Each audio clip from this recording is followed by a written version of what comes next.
Hey, Elijah.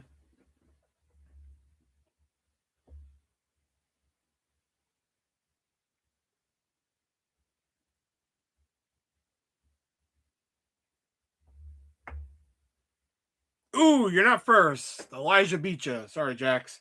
Good try, though. That's it. That's a fucking A for effort right there.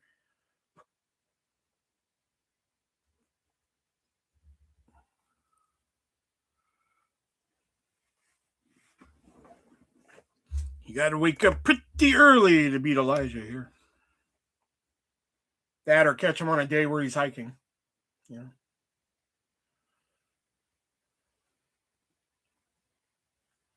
So, what'd you think of Clue? Elijah. Sorry.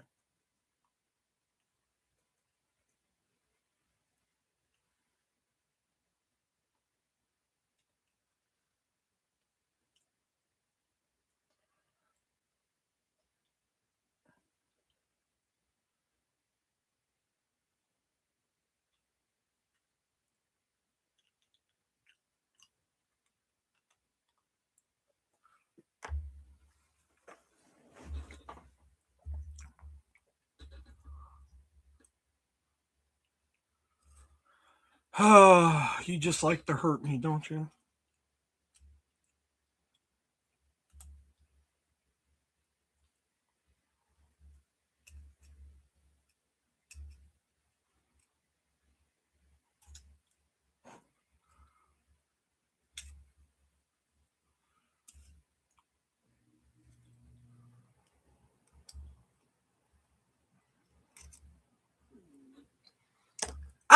I sat in a theater and watched it. What are you talking about?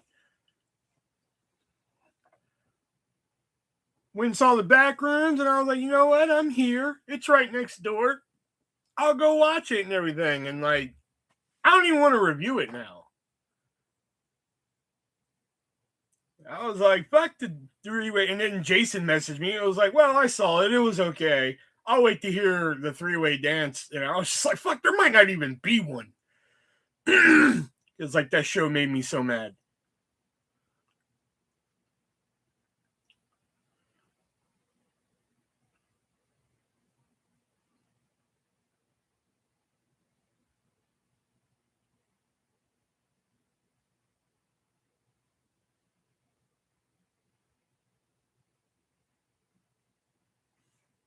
You're at the pool again? Nice. Oh, did I forget to? Oh, and here's that other Family Feud that I bought. See, it has this nice little fucking after hours edition. Made me think that it was going to be like dirty questions and shit. These are the kind of questions it asks.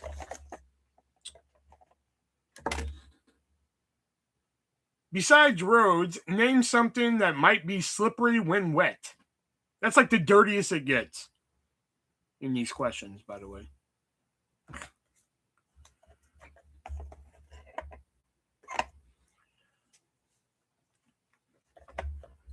Like that's it. That's the dirtiest it gets. Or like, let's see, where's another one? When it comes to a first date, tell me a dating don't. And I'll tell you right now, blowjob is not on these cards. You know, I paid $9 for this. I was kind of upset. But I don't know. I figured, we had fun with Family Feud last night. Maybe one night we could do it again, So I'll keep it.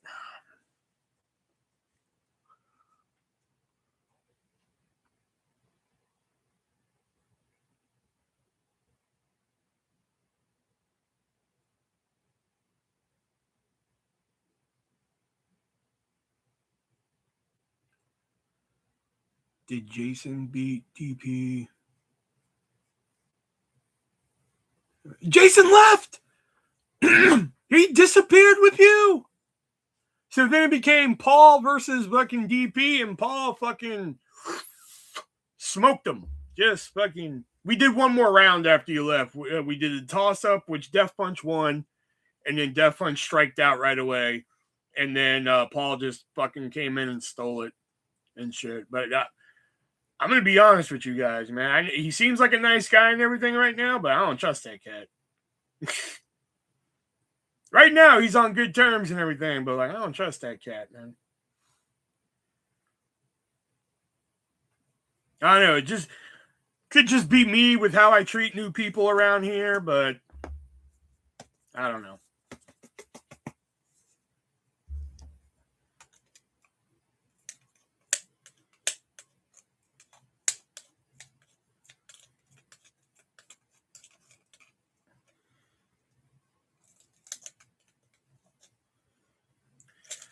Did I like Backrooms? Man, I did, but I don't know. I thought the ending was just weird.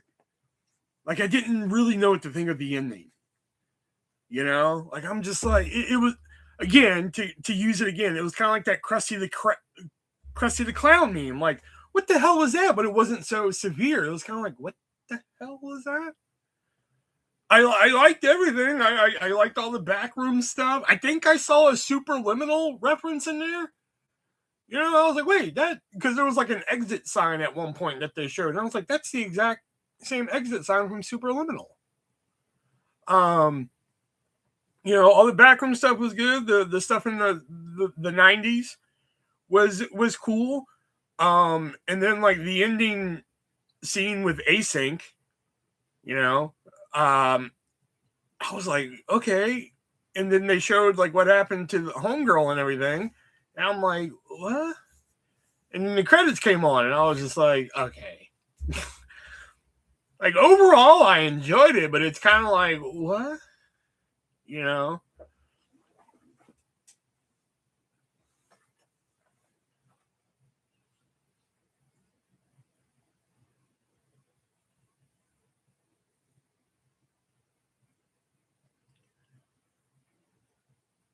I mean, they kept going with the whole, like, it's going to keep copying until it doesn't remember certain things theory, which I'm just like, all right, I guess. And I don't know.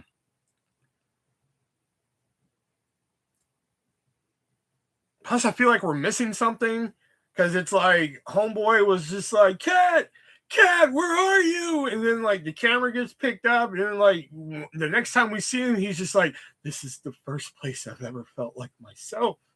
And it's like, and he decapitated Cat, or somebody did, and it's like, what the fuck happened? You know? Um,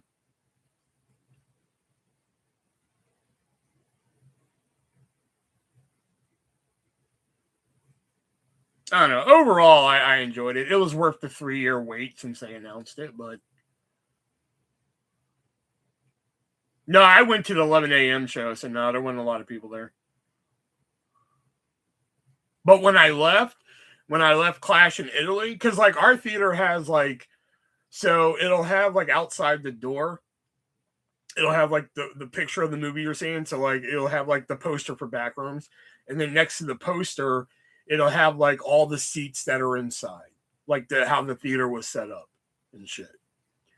And then it'll have like what seats have already been selected, which ones are not selected on that little screen outside.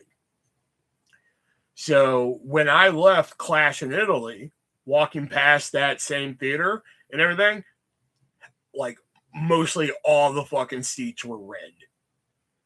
Like I was like, damn, people showing up for this tonight. You know, and that was like at 4:00. You know, so people were coming at 4. They weren't coming at 11 a.m. They were coming at 4. You know, there were a couple people in there at 11 a.m., but not a lot. You know.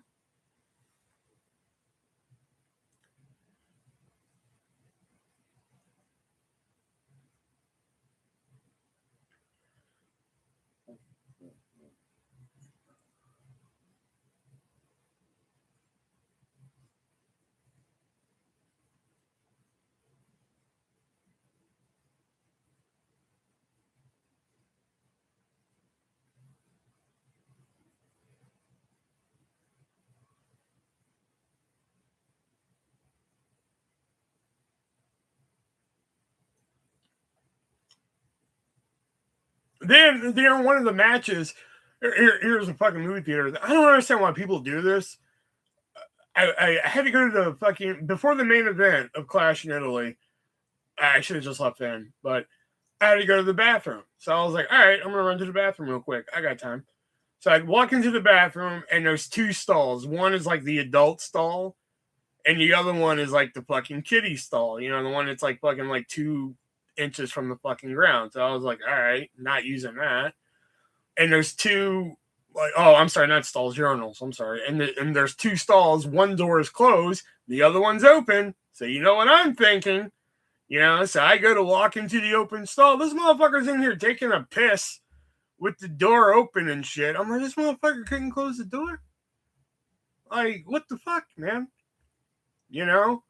Like, I understand you're just taking a piss. That's cool if you're not taking a shit and everything, but like, damn, like, here I am walking in, like, all right, time for me to take a piss because, you know, the urinals are taken up and shit, you know. So I go in there and he's just standing there. I'm like, what the fuck? Like,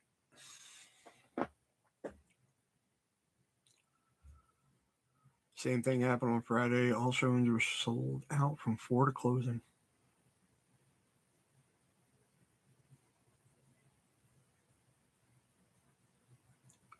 Yeah, that's nasty. It's not even that it's nasty. It's just so like fucking it's weird. I wouldn't even call it nasty. It's just weird.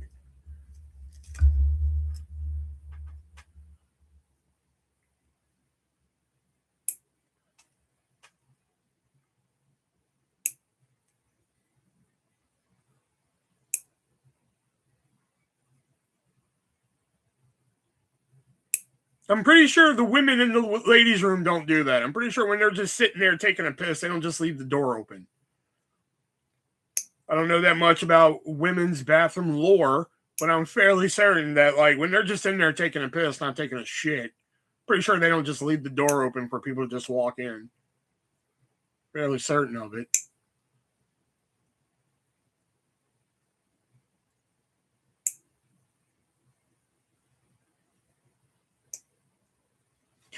In the time it said, in the time it took me to say I'm fairly certain of it, the number went up to 4 and went back down to 3. I just wanted to point that out.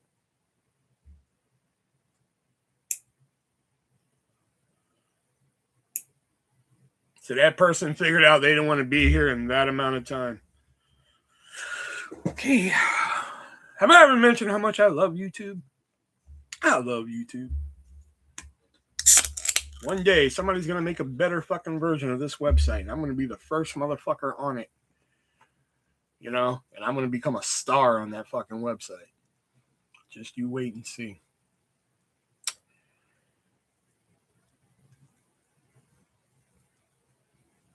I don't know. I've never seen a dirty women's room. It's always a men's room where, like, you walk into like a women's bathroom and there's like a framed photo of like a floral design. The tiles are nice and neat.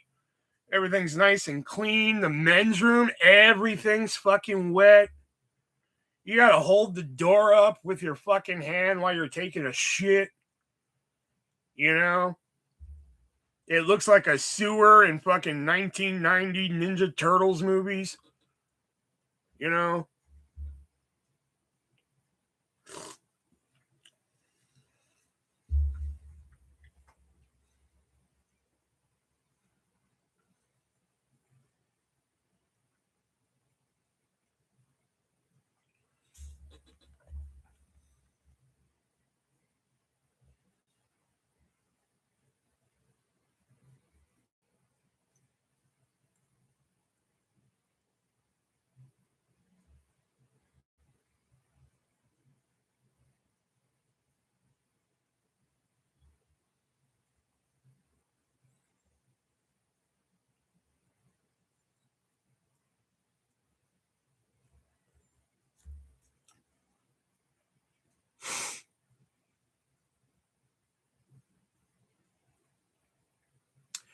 Seen tampons and pads on the floor. That was one thing about the trampoline place that I fucking hated, man. Like, dude, the women's bathrooms have like the stalls and everything, and they have like a little disposal bin for tampons and everything like that, and we had to empty those, and I fucking hated it because that's just nasty. I understand that's a woman's body; they have to do that, but like when you're on bathroom duty and you had to clean those, it was just nasty.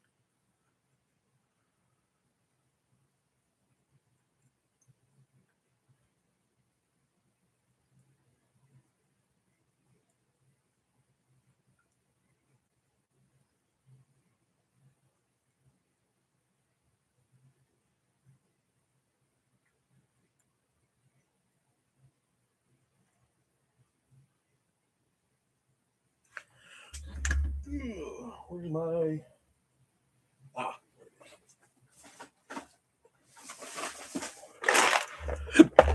Where's my little stand lately? And there's that. There we go.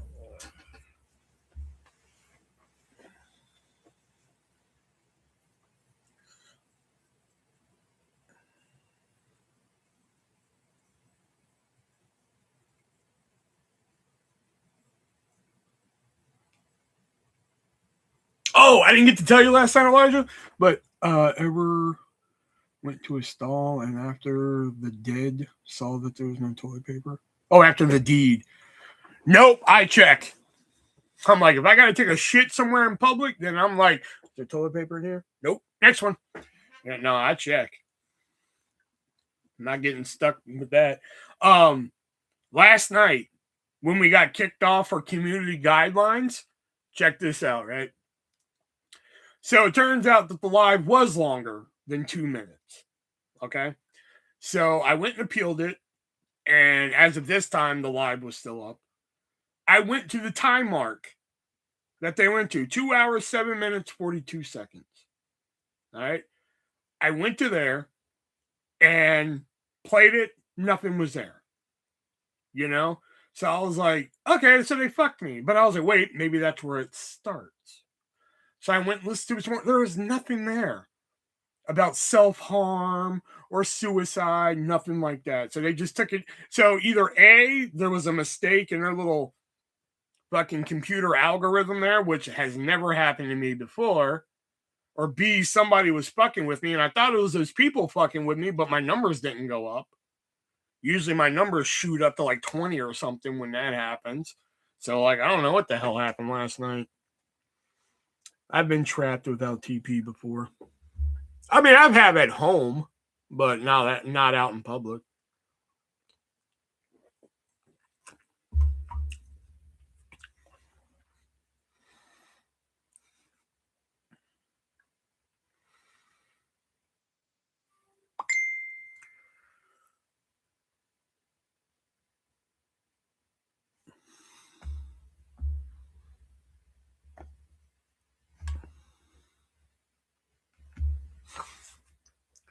Nick, that might be all you say about it, because like I'm seriously debating even doing the podcast, because like fucking that's how mad the show made me this time. Backlash is one thing, but like this is just a whole nother. I've gotten better about checking now, though.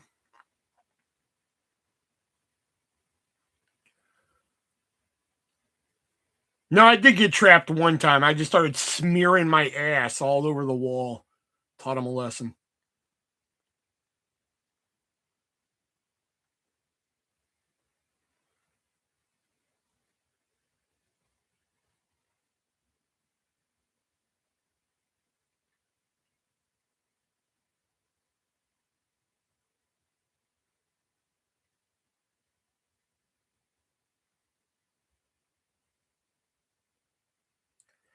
I was in a stall and I hear, "Hey, boss, after you're done, can you put the paper under the stall?" That was hella funny.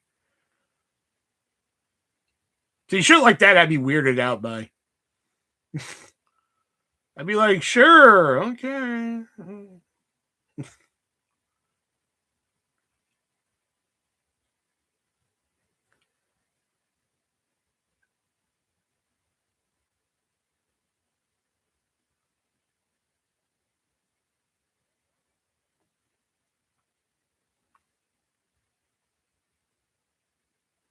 I was in a bathroom at Walmart one time. Okay, welcome to my new podcast, like fucking bathroom memories with Will. I was in a bathroom at Walmart one time, taking a piss at the stall. All of a sudden, fucking a woman just walks in right behind us. Fucking walks into the last stall and joins her boyfriend in there. I was like, I'm getting the fuck out of here. Because I don't know what the hell's going to happen down there, but kind of don't want to be here when it does.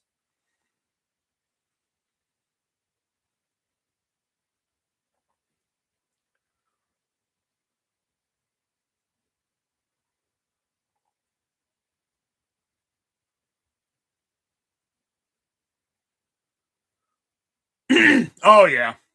Yeah, that's weird. You just walk into a bathroom taking a piss, and then you hear. I'm like, all right, time for me to go.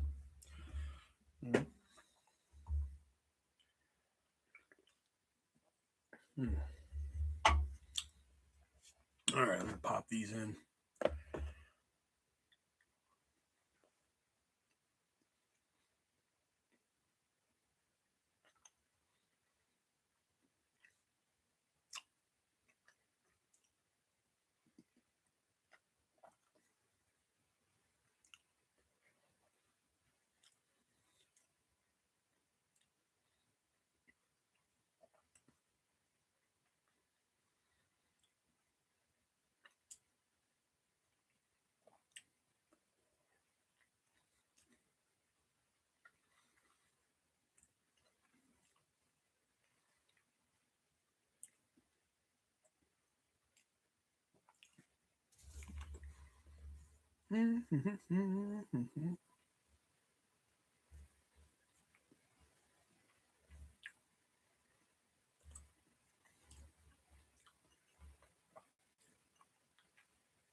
Ransom question: how much money you want?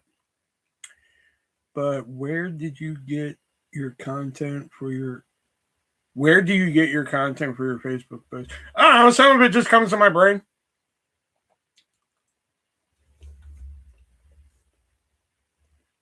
Okay, let me go there. Like the last thing about the like about the videos and everything, that came from a real place. I'm just tired of seeing those fucking videos.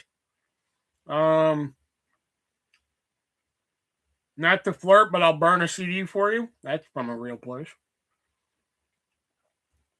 Oh, this one, I'm not going to be with another woman until I'm resting comfortably between your creamy thighs. That's a Revenge of the Nerds reference. Revenge of the Nerds 2. Act your weight. I think I heard somewhere, and I just kind of turned it into like, so why don't you eat them? Like, act your weight. And I was just like, so I ate them. You know, I just thought that was funny. The text with my sister, I thought was kind of funny. Because she was like, can you drive me to work? And I was just like, well, I plan on doing heroin. And then I just added the National Geographic Fun New Adventure or whatever the fuck I added. I actually do leave those fucking notes on my fucking orders for food places. You know, if you could do a couple extra pickles, maybe slide a few extra fries in, maybe some fries fell off the truck, you know? Like someone asked where these fries went, and the answer is a farm up north. You hear me? You know?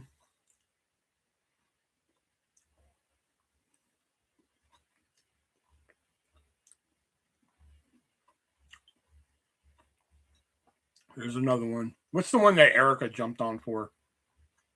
She jumped on like where the you still have time to delete this. What the hell was it? Oh, I think it was the fucking creamy thighs one.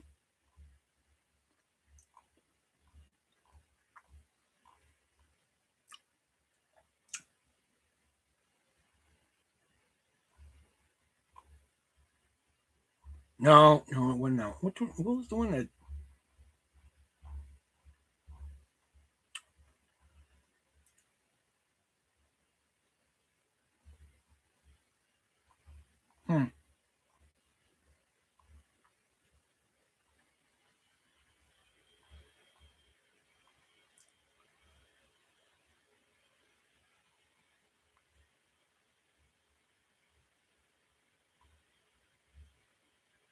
Oh, this one.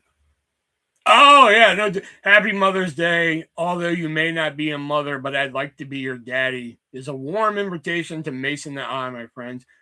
I don't know. Thought it was funny. That'd be a smooth pickup line. Like, hey, Happy Mother's Day. I'm not a mom. Oh, yeah, but I'd like to be your daddy. Yeah, that'd be a smooth pickup line. Come on. That note that I gave, I actually got more. I actually got more fries and I got more pickles. But then they slathered it in like some kind of sauce that doesn't come with the sandwich. So I ended up getting my fucking money back for it. So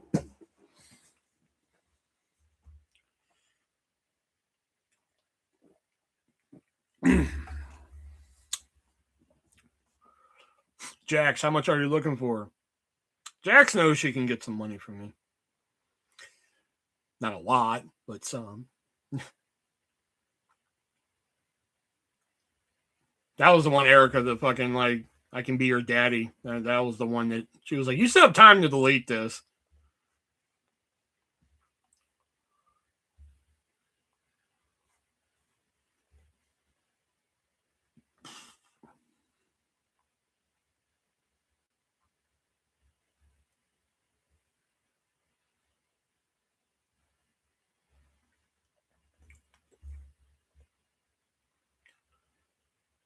Like $3.50, like tree fitty. Let's just put it this way: if I had the money if I had all the money I ever spent back on Jack's back, fucking, I wouldn't be doing this.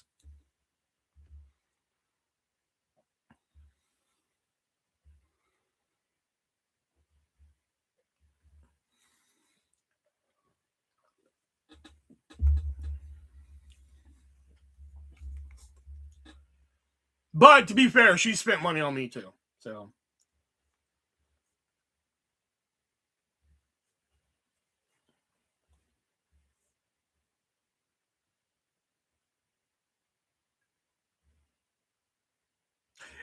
it's not me. It's fucking Facebook. Like, look, I'm gonna fucking show you right now. Here, I'll fucking show you on my Facebook feed right now the bullshit that comes up. It's not like my face.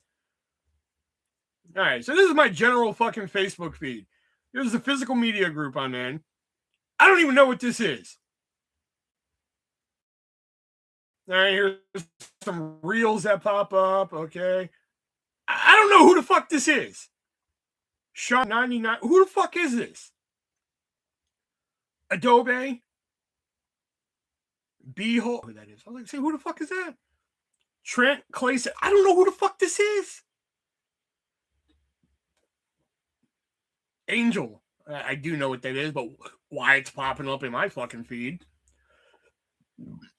Des Timer Dink. I have no idea who the fuck that is. Nightmare Nostalgia. I have no idea what the fuck that is. See, you see the problem I'm having here? It's just people I don't know who the fuck it is and sponsored fucking ads. Denise Salico, fucking, I know who that is, but again, I don't know why she's popping up on my fucking feed because I don't follow her. WWE United Kingdom. I don't know if you know this or not, Jax, but I don't live in the fucking United Kingdom. Waveform Watch. See, like, I don't. So don't blame me for not liking your shit. Blame Facebook. It doesn't show it to me.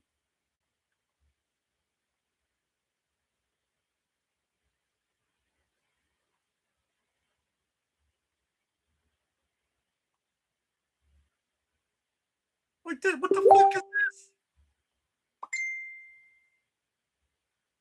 Do what Jack said. What'd she say? Go to the next toggle.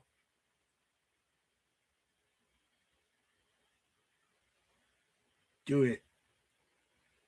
Wait a minute. Go to the next toggle? What is the next toggle? What am I looking for here? This? This it? Or this? What am I looking for? What icon do I hit here?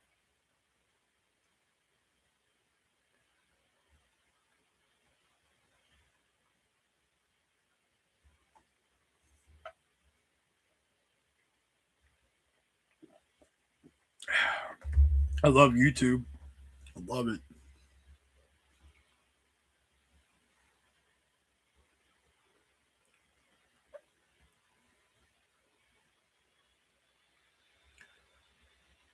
You see how the home screen house is blue. Okay.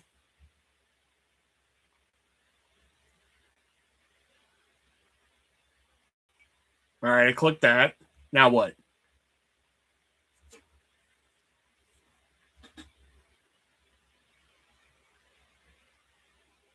Go to the one next to it. All right.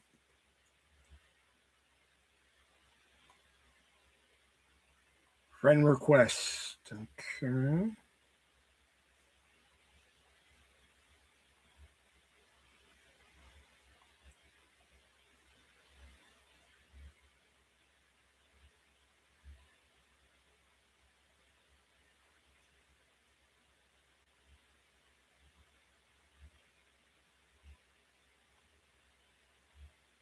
Wow, this is riveting.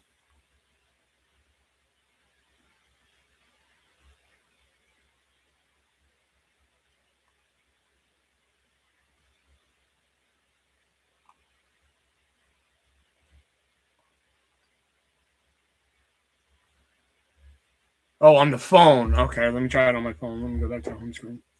I want to be doxing everybody.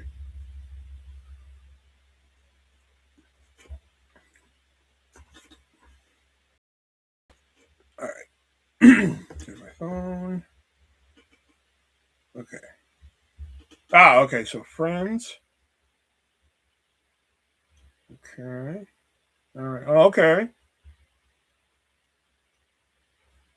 Still getting ads, but that's all right, I guess.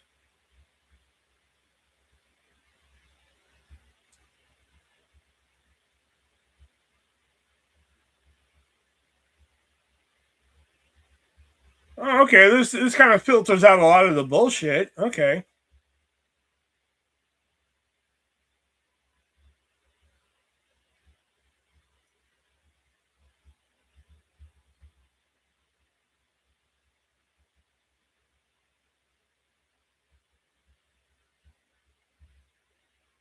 All right. I'll try and use this more because this kind of filters out some of the bullshit. So that kind of fucking.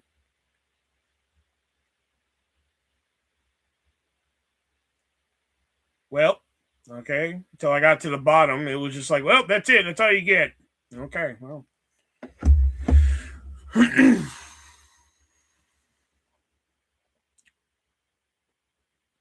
Oh yeah, where'd you disappear to last night, Elijah? I was like, hell yeah, I'm actually staying on late. We're gonna play some fucking Family Feud, and you're like, well, I'm gonna head out.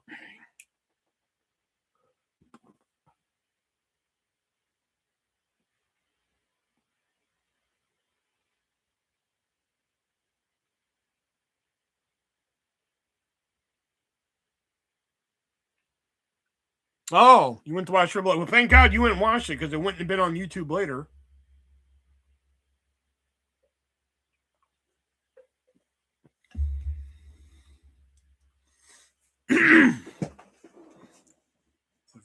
Thank God for you, sir.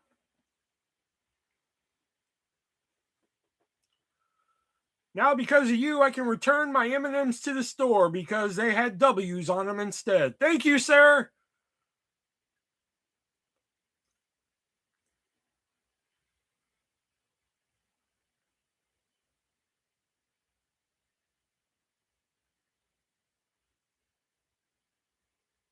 I said that on a post somewhere because, like, this guy, he bought a Lunchable. And I don't know if you've ever had a fucking Lunchable, but, you know, the quote unquote meat in a Lunchable sometimes is a little fucking weird, you know? And I've seen it before. So I don't know why this guy was all fucking creeped out about it. But like he got like a Lunchable and like the ham or turkey, whatever fucking meat it was, had like a hole through all of his slices. Just a little tiny hole, nothing concerning, you know. A little tiny hole through all the slices of meat. And he was like, man, this is fucked up, man. What is this, man? What kind of meat is it? And I was just like, and I'm like, what are you fucking freaking out about? So I wrote that comment. I was like, thank you, sir. Now because of you, I can return my M&Ms to Dollar General because they had W's on them. Thank you, sir. You know, never had one.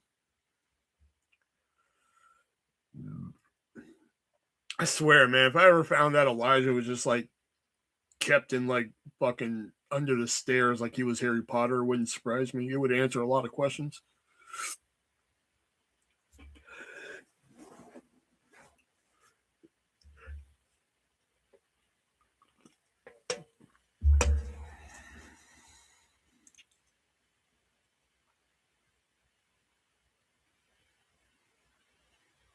I'd be like, oh, that explains why he's never had a Dunkaroo. Okay.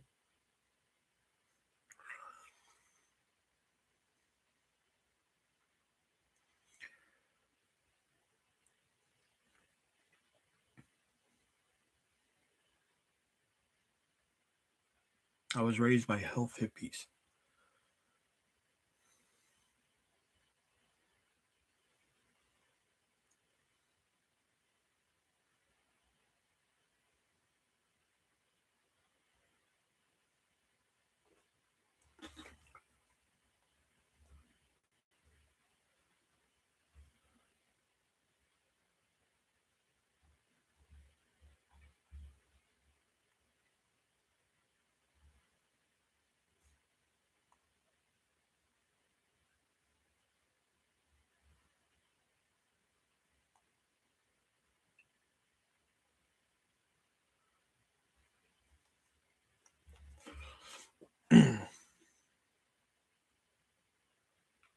Man, where the hell's Death Punch at, man? Fuck.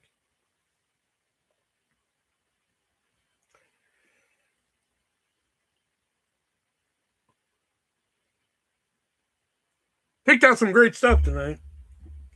Went deep into the fucking boxes over there and everything. Found some stuff.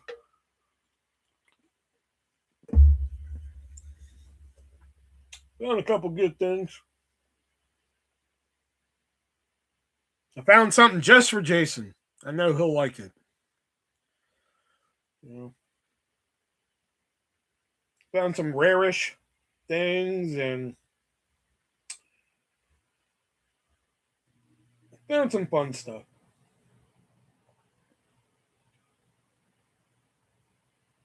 I actually have a movie Jackson's heard of in here. I know at least one movie in here she has heard of.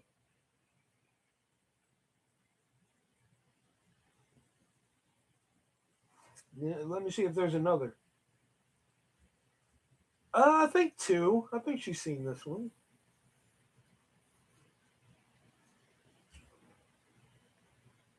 Maybe three.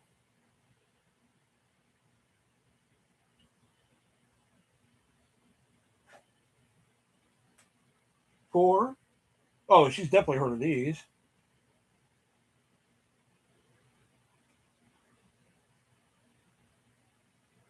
What was this I put in here? Oh, yeah, that's right. Never had soda till I was 16.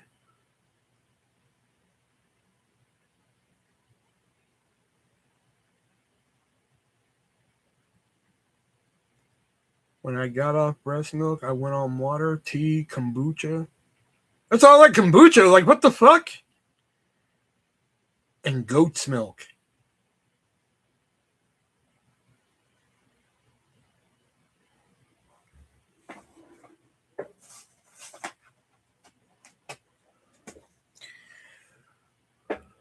Okay.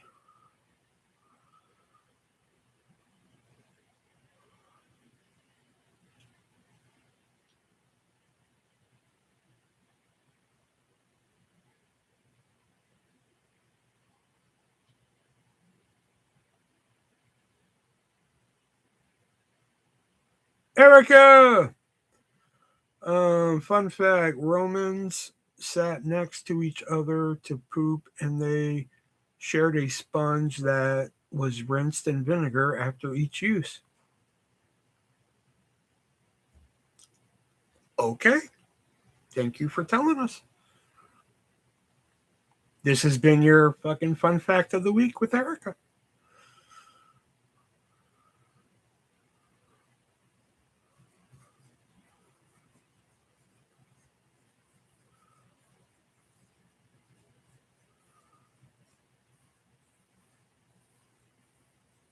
used to fucking do this. You're the new Leo. Last night, I'm like, all right, that movie had this person, Madeline Kahn. You're like, who is the fourth? I'm like, Madeline Kahn. Did a whole explanation on Madeline Kahn. You're like, I was talking about the fourth person watching on YouTube. I'm like, well, what the fuck? You know? Now you're like, fun fact, Romans used to bring, and then you're like, I was replying to a comment from earlier. I have no idea what fucking comment you're talking about. No context or something. Well, a little bit of context. We were talking about shitting earlier, but still. No, hey, I said this has been a fun fact with Erica, but a little bit more context would have helped. Did you bring down the TV series? No, because like I said, I thought about getting a tote and bringing some down and showing them off and everything, but then I have to bring them back up, and like that's the not fun part. This right here is the fun part, like showing them off and shit. It's putting them back is like the not fun part. I didn't say you had to go away. That's all right. Everybody get the fuck out then. Fine. Fuck you all then. Damn. Can't say nothing around this motherfucker, man.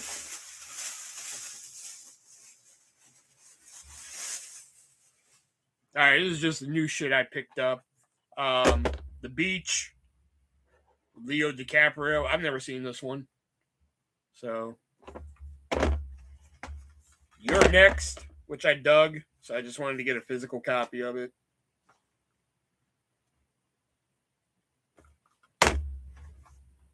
Back to the Beach. They actually fucking put it on Blu-ray, so I picked it up. Even though there's like one special feature on it, which I'm like, great, awesome. Finally picked this up. I've had it on VHS for like the longest time. Only You with Robert Downey Jr. and Marissa Tomei. I can remember the other girl in here. Conan O'Brien's 10th anniversary special. The Beach was okay. Man, The Beach is great, man. Back to the Beach is awesome. And finally, I actually picked up a CD, Eiffel 65's Europop. I don't care what people say. This CD has bangers.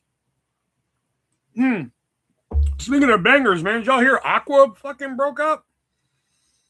I was kind of mad about that, man. Aqua fucking, people always just think Barbie girl, man, but Aqua has, wow, you've seen Only You. I've never seen it. That's one I did not think that you would watch. I've been wanting to check this out. Seems pretty good.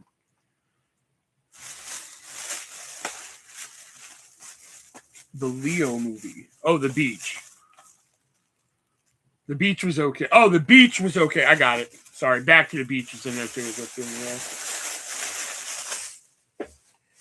So that's the new shit right there. Give Death Punch a couple more minutes. He likes Media Night.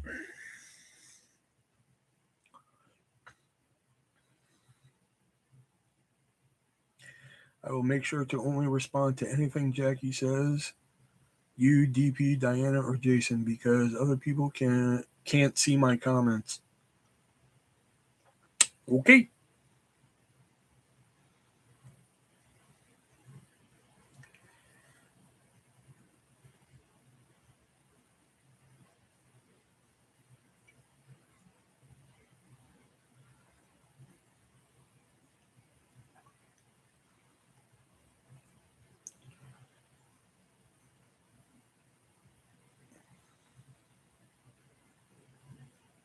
Come on, man. Are y'all going to scrap or give a hug, man?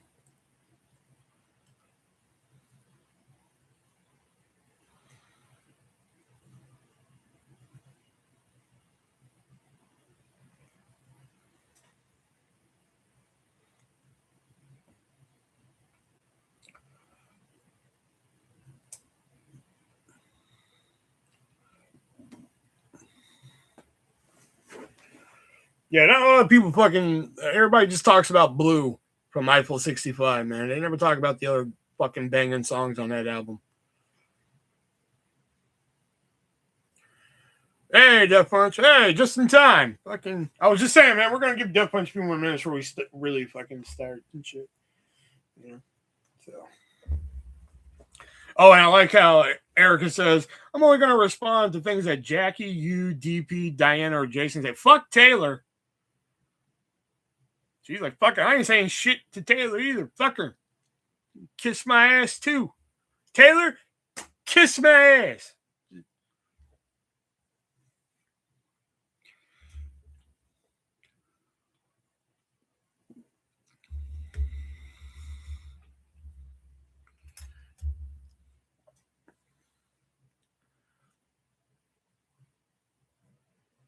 I kind of want to come back to the group chat and just fucking feel the tension.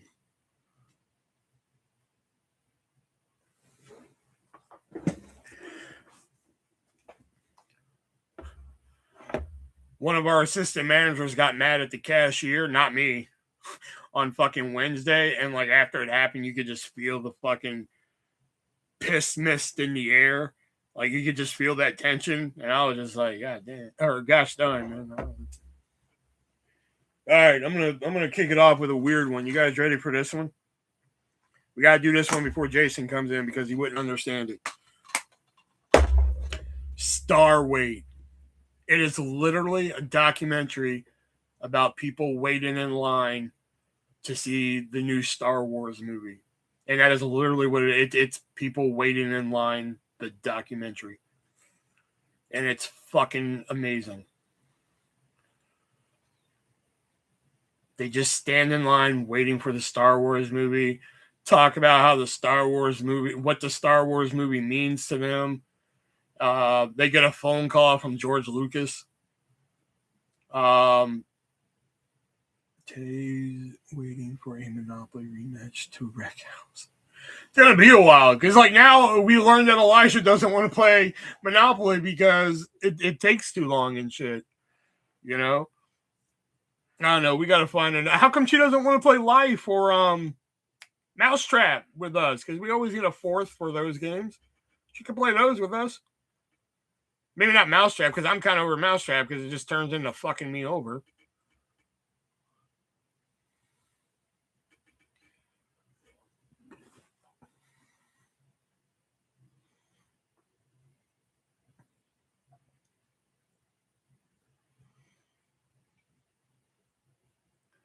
You've been in those Star Wars lines. Good time. Yeah, like this documentary is incredible. You wouldn't think a documentary about people waiting in line would be fucking entertaining, but it's really good.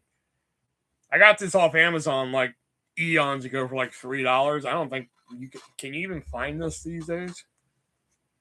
I'd be surprised. And if you can find it, is it cheap? I don't even know.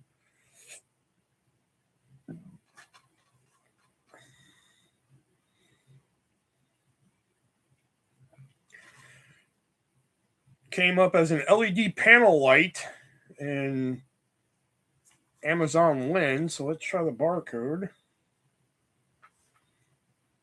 $10. Not too bad.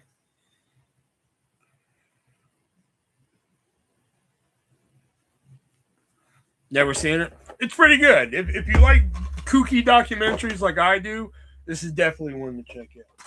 All right, let's kick it old school. You ready? You ready for this one? My boyfriend's back and you're gonna get in trouble. Hey now, my boyfriend's back. Like in Johnny Zombie. You know, like fucking comes back from the dead so he could go to the prom with the prettiest girl in school. A rare Sean S. Cunningham produced project that not Jason related. Plus, this has what's his name? Has the first appearance of somebody. Who is it? Matthew Fox. Matthew Fox from Lost. He's in this. I don't know. I always liked this movie. If you've never seen it, when I was a kid, if you guys remember the Spice Girls lollipops, I'm sure Elijah does. The Spice Girls lollipops used to always come with a sticker, and for some reason, one time, I took the sticker off and I put it on the inside of my boyfriend's back VHS tape. And I think I lost that VHS tape. So whenever I see it out in the wild, like I'll see like a VHS tape of my boyfriend's back, I always check the inside to see if that sticker's in there. Maybe it's mine. You never know. You know?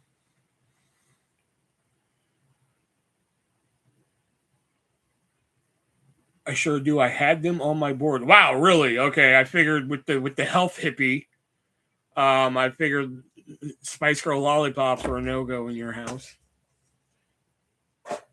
I picked this one out just for Jason, but he's not here, of course. But this deluxe edition of Texas Chainsaw Massacre that I only bought because, well, one, because I do like the movie. And two, because if you look on the back here, it's like a chainsaw. Fucking. And then it came with like a steel plate for the cover. And it came with these evidence photos. Which nowadays, I think when you find these in the wild, you might have the photos, but you won't have this. I've seen these out in the wild, and typically they don't have the steel photo and everything.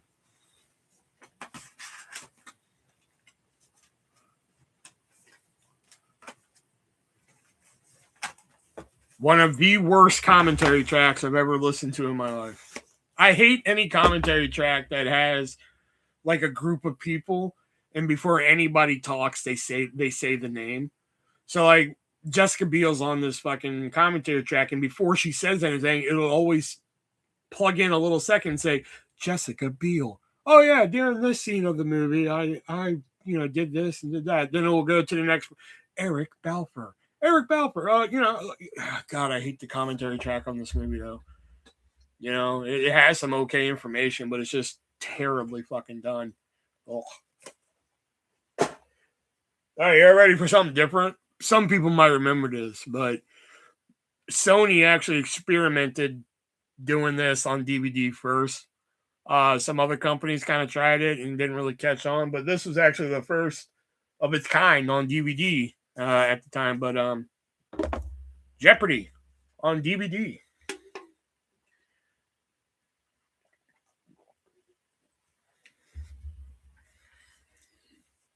It was the first game show on DVD.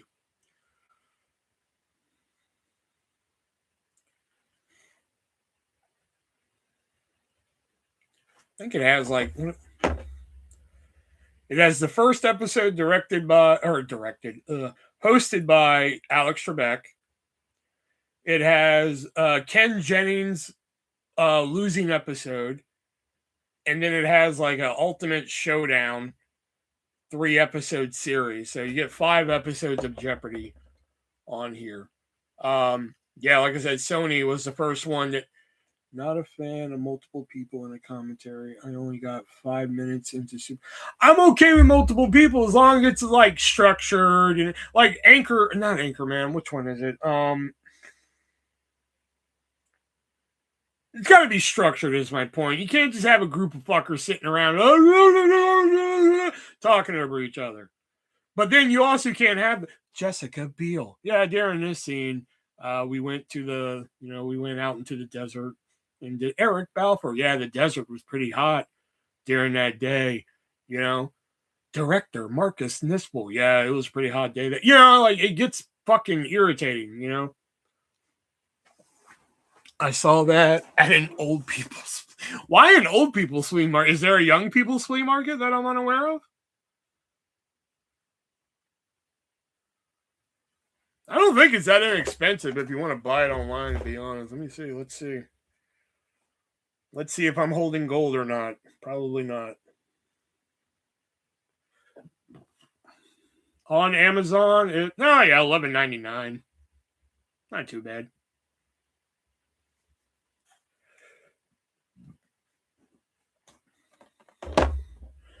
But I remember buying it. I think I bought it at Big Lots. Remember when Big Lots was like real fun to get fucking DVDs from? Man, that was a fun month. You know? There's a senior citizen community that has a flea market. Rest in peace, Big. Yeah, Big Lots was like cool for a bit to go DVD shopping at, man. And then like once it became the hip thing to do, there was like nothing there, man. Nobody fucking. There was like nothing left there, and everything, man. I used to like going to Big Lots for snacks, man. I like going there for snacks and everything. You know what? We're gonna save these two for later because they're really cool. We don't want to do all the cool shit right at 6 o'clock. That was it. I don't think this movie gets talked about enough. The Menu. This has got to be a movie up fucking Death Punch's alley right here. The Menu. He's had to have seen this. You know. Had a Bluetooth speaker that lasted a couple years. Oh, from Big Lots?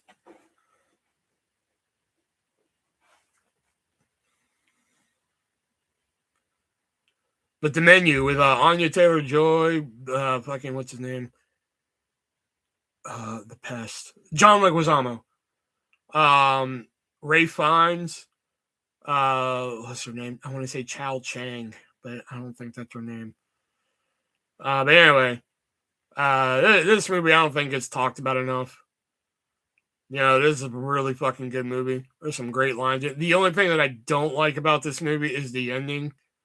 Because I don't buy it. I don't buy the fucking ending where the character, in case anybody hadn't seen it, where the character gives a speech and everybody fucking buys it.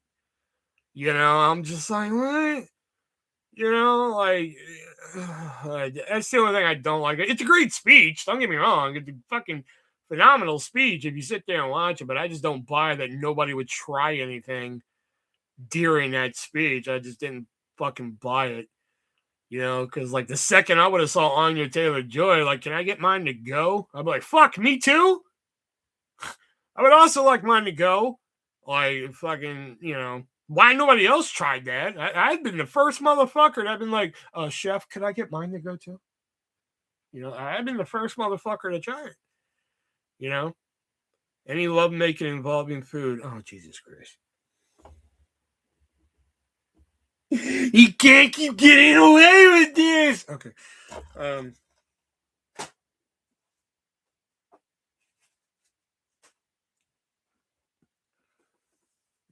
Back in the day, I'd go to Big Lots for snacks and then the dollar movies right next to it. Oh shit. Yeah, that'd be good. I was hoping Diana would be here to see these because she likes these movies, but Terrifier 1 and 2. I saw Terrifier like on Netflix one night when I think I was writing the first book when I fucking watched that one night somewhere in there, you know. And then when the second one came out, I fucking fell in love with it. You know, I was like, the second one I think is a masterful fucking horror movie. The third one, I'm just like, you know, the third one's good. Like people were like praising it, like, oh my god, it's so incredible, it's even better than the second. Like, I don't think so. You know, it's an alright movie. Never watched them. I've only seen the figures at Walmart. I mean, like I said, the first one's a kooky good time. You really got to be fucking in it to win it. You know, I would say. The second one's amazing. You know, the second one's fucking amazing. The third one, I would definitely just put the third one as a curiosity watch. But like I have the main girl in this one, I have her autograph. That's one of the fucking autographs that I actually kept when I got rid of everything. I was just like, I'm definitely keeping her autograph. Lauren Lavera is her name. Rest in peace, dollar movie. Rest in peace, Titanic. Wait, rest in peace, Titanic, the movie or the actual ship?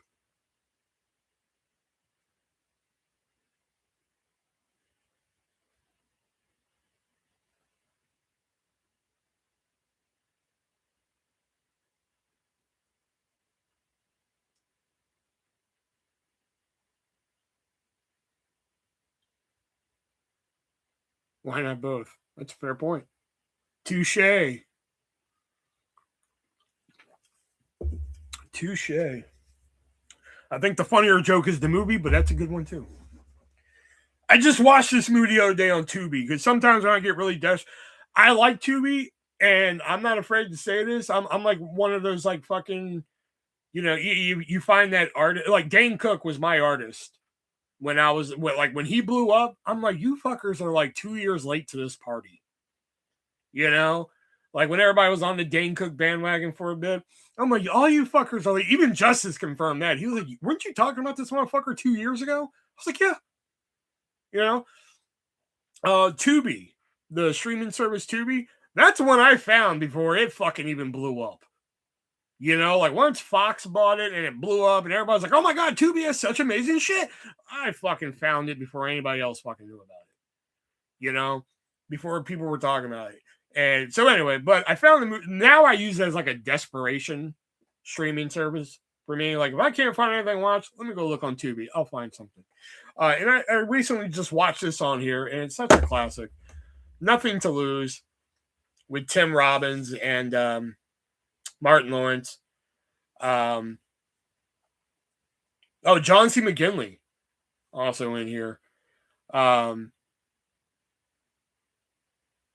There was something else I was going to mention from here. Great movie. Oh, this is one you've seen? Okay. Tubi rocks. I will say, Tubi came in clutch with this one. They came in clutch because I saw it on there and I was like, I haven't watched this motherfucker in a while. I'm gonna watch this shit. Had a good fucking time watching. I put on the fucking readers that Jack's got me for my birthday. I put on the fucking reader, just laid down and fucking watched this shit. Oh, it was a good time. I think, was I sick? No, it wasn't when I was sick. It was a couple weeks ago. So maybe I was just off. I don't know. Maybe. Tubi has movies I wasn't allowed to watch back in the day. There was something else from Nothing to Lose I wanted to mention. I can't remember what the fuck it was. Because like when I saw it, I was like, ooh, I can mention Tubi. Because you gotta understand, I picked some of these shit out so I could tell stories and shit. It's kind of like the whole fucking point. And to gauge y'all's reactions, and I can go on it. Oh! This song, this movie is the song frame of reference that I have for fucking that song. Y'all know that fucking song? The Scat Man.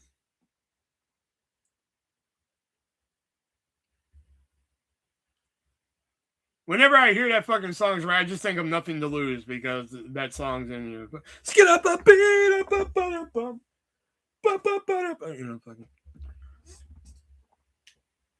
Okay, this is not only a good movie, but I only bought it because I'm just like, I didn't know they made a version of this in this type of DVD format, but Problem Child. There goes my ADHD.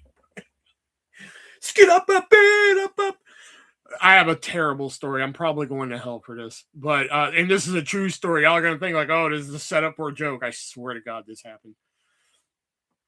When I was still working up in Iowa City, we get a group of people who were, special. We'll put it like that. They were special needs, and they'd always come in, order sandwiches and everything like that. And it took time because they had their handler with them and they handled their credit card, did each one separately. So it took some time to deal with them and everything, but it was fine. One day, for some reason, though, one of the special people were just sitting there eating a sandwich. They were sitting there eating. They were all sitting there eating. They all got them to eat there. And I guess he had, the best way to put it would be an episode. I guess would be the best way to put it. Would be an episode. Like I'm not making fun of him. Like he kind of like, again, like I don't want to use words that sound like I'm making fun of him because I'm not. Like I don't want to use the word spazzed out because it sounds. He did like just like a random like primal yell, I guess would be the best way to put it. Where it was like quiet in the restaurant because there was only a couple people there and them. And then all of a sudden, like I'm with a customer, I was like, yeah, is that going to be white or wheat bread? All of a sudden, this guy just, I was like, so is that going to be for here to go? But here's the terrible part to that story. when he did that fucking yell, the first thing that popped in my fucking brain was like, I should have just fucking yelled back, skid up, up, up, up, up, up. I was like, I'm going to fucking hell, man. Like, like that was just fucking awful. Because, like, in his brain, he's going through some shit, man. And that was, like, my first fucking response over here. So.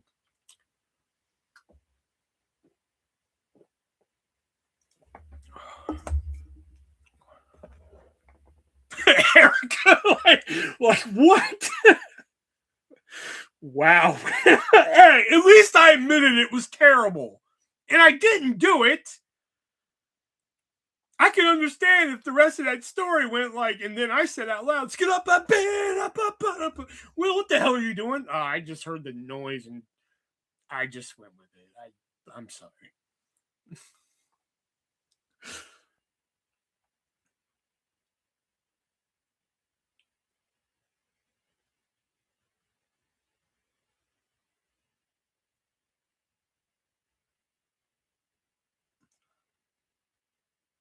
He's trapped in the back room. But problem child, I only got it because like these old time snapper cases. I didn't know they made Problem Child in a snapper case. I'll be honest. I have like a 2-pack DVD with both movies or something like that. But I only got it because I'm just like, holy fuck, this is in a snapper case. It's like in terrible condition. I think I found it at like a Goodwill or something. So I was just like, fucking $2. You know. Gilbert Godfrey's in here. Fucking what's his name? If I were watching Chairman of the Board, I would figure it out. Jack Warden. There it is. Jack Warden's in here. John Ritter, of course. Michael Richardson before he was a racist. Or I guess I should say public racist, I guess would be a better way to put it. Who else is in? Amy Yazbak. Fun movie. Gilbert Godfrey. Yeah, there we go. Gilbert Godfrey. That's a fun little movie. Nobody for Problem Child? Nobody like Problem Child? Or are we still just fixated on skid up, up, beat up, up, up, up?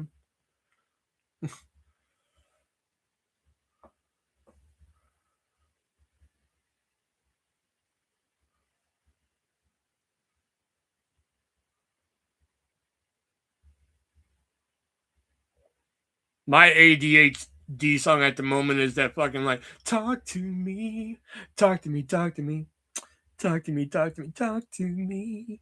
That's mine at the moment. Because it sounds like something I would hear in the fucking 90s, and that's what I really dig about it. I've only watched the OG one. You never saw Problem Child 2? Problem Child 2 is amazing, too. I never watched the third one. That's the one I was just like, fuck this. I'm not. You're not getting me.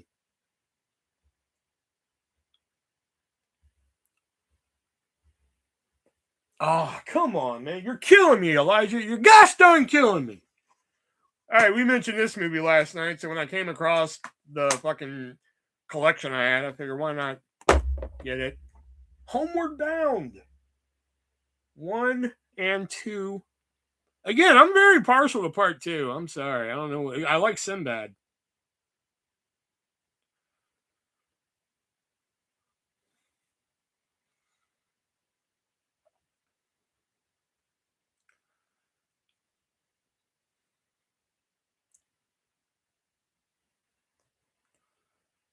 Like I'll take Chloe's ears sometimes, and I'm like, bat dog, and that's always a reference to Homeward Bound too.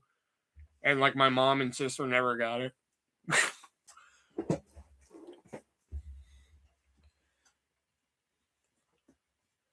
Because there's that part in Homeward Bound 2 where they're on their way to the airport and fucking I forgot the Michael J. Fox's dog. I want to say the dog's name is the Chance. There it is, Chance. Chance has his head out the window, ears up, and he's like, "Bet dog." Yeah. So like I'll do that to Chloe. I'll take her ears and I'm like, and then I'll fucking flip her ears out, and I'm like, "Bet dog." She just looks at me like, "What the fuck, dude?" You know. Anybody here like musicals? Or quasi musicals? Chance, Shadow, and Sassy. Yeah, I couldn't remember the other dog's name to save my life, probably. I got lucky with Chance because for some reason I was going to call him Max for some reason. I have a feeling that's the kid's name.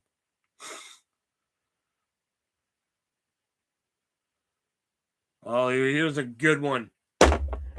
Cry Baby. Featuring Johnny Depp.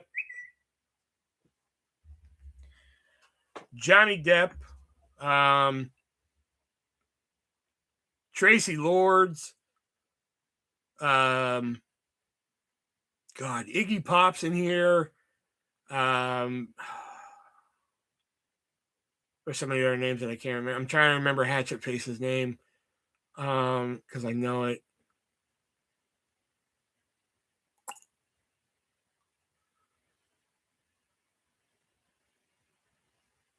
Bugging shit out of me, but I know. Fucking... All right, what are up with all these fucking Chinese symbols coming up before fucking comments lately?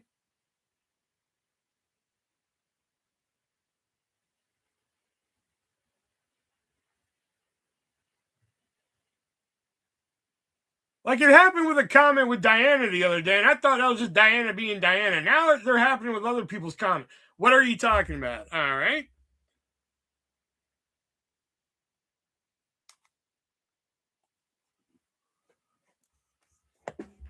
Hold on, I'm going to move the screen so I can get a better shot.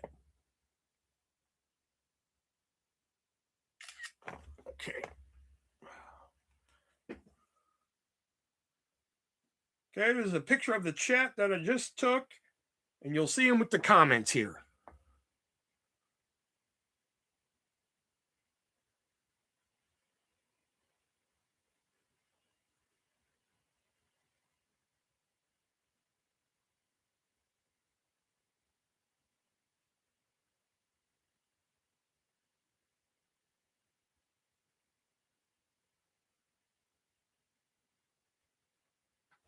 What the fuck? What the hell? We don't see that? Yeah, because I made a joke about it with Diana the other day. Nobody responded to it, so I just thought it was a shitty joke. You know? And then, like, I saw it pop up again before, but again, I didn't pay no mind to it. Now it came up twice here, so I'm just... Okay, here... Oh, this is fucked up.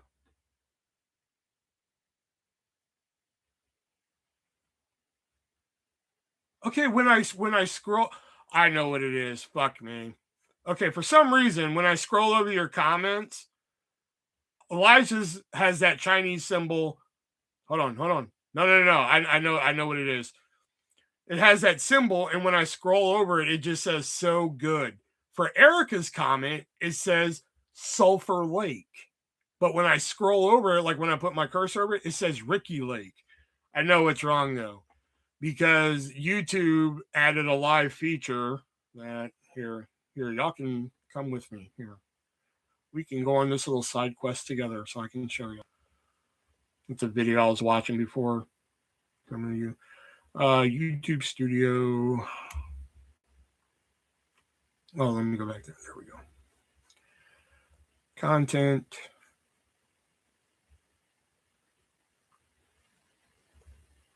Live. Customize. Customization. All right, you see this right here, live chat translation. So it thinks like when you put like double O, like so good, you know, it's telling me that translation that it's really come on. So it's giving me real-time translation, live chat translation. So I'll just turn that off, and that problem should go away. There we go. Because I was like, Sulphur Lake. What the fuck is Sulphur Lake? I didn't know what the little Chinese symbol meant to it. Because like Diana said something the other night, I had the little fucking symbol next to it. And I was like, what's the little symbol? Like, fuck, what are you, North Korean now? Like, what? Nobody reacted. So I was just like, all right, stupid fucking joke. You know? So.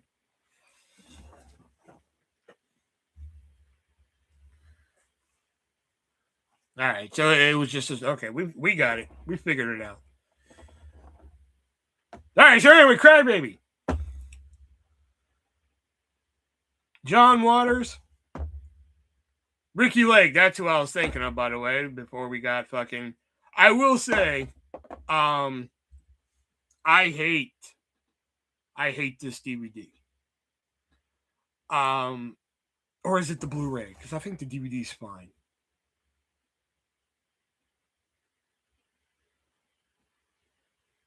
I think it's the Blu-ray one, but anyway, never mind. I think it's the Blu-ray. Forget I said that.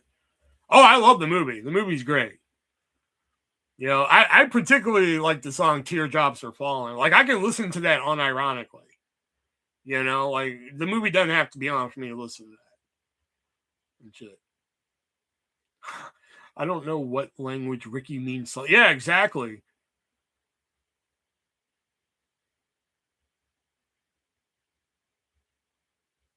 Well, I saw it as a new option. I was just like, real-time translation. I was like, sure, when, like, because there used to be, Ask Taylor, maybe Death Punch will remember, we would have people come in here and say like random shit in a language, and I'm just like, hell yeah. You know, like, that would be my response to shit that I didn't understand, was hell yeah. You know, like, they'd come in here and say something in a language. So I was just like, all right, if that ever happens again, boom, I'll have that. But I didn't understand that, like, fucking, if somebody writes so good, it's going to try and translate that into, like, fucking more gooder English. You know? Like, fuck. I thought it was just specifically if somebody comes here and starts speaking French for whatever fucking reason, it's going to translate it for me. Okay, I Googled. So in Finnish, Ricky means sulfur. Oh.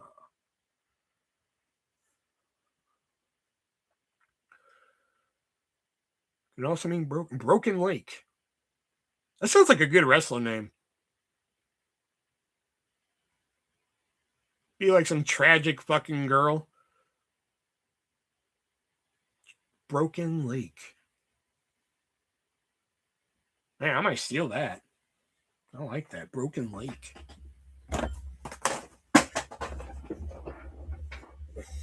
Although I've learned... Hold on, let's stay on this a little bit longer. I've learned that, like, I don't like early John Waters, who directed the movie and everything.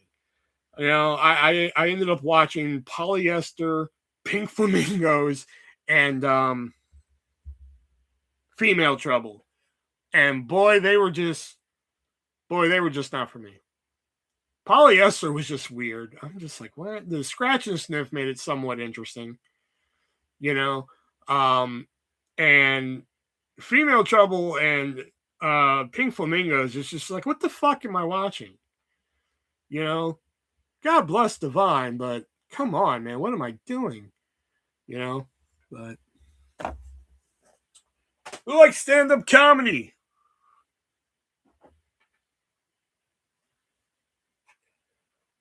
I present to you one of the funniest comics stand-up specials out there. Oh, fuck.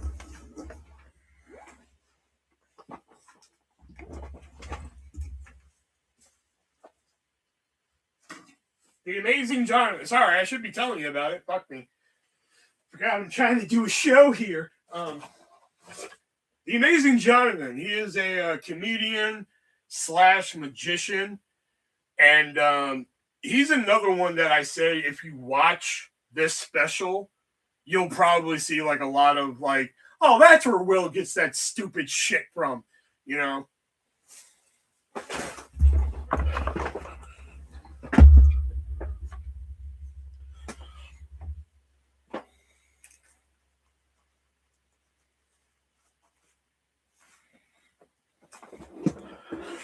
Oh, I've seen it on Comedy Central. Yes. This is the uncensored version too. Like, where's something I can use for it? Oh, where's that?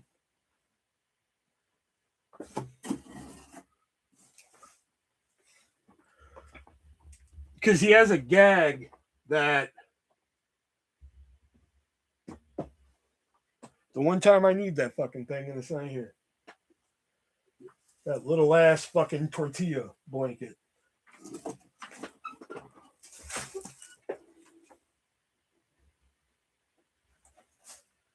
Damn it.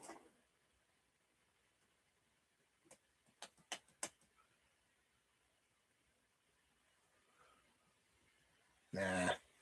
Anyway, he has like a bit where like he'll get like a cloth and he covers his hand. Like he asks somebody in the audience, like, "Excuse me, ma'am, do you like birds?" And she's like, "Yeah." And he covers his hand with the cloth and boom. You know, like it's hysterical. It's funny if you have a fucking cloth, obviously,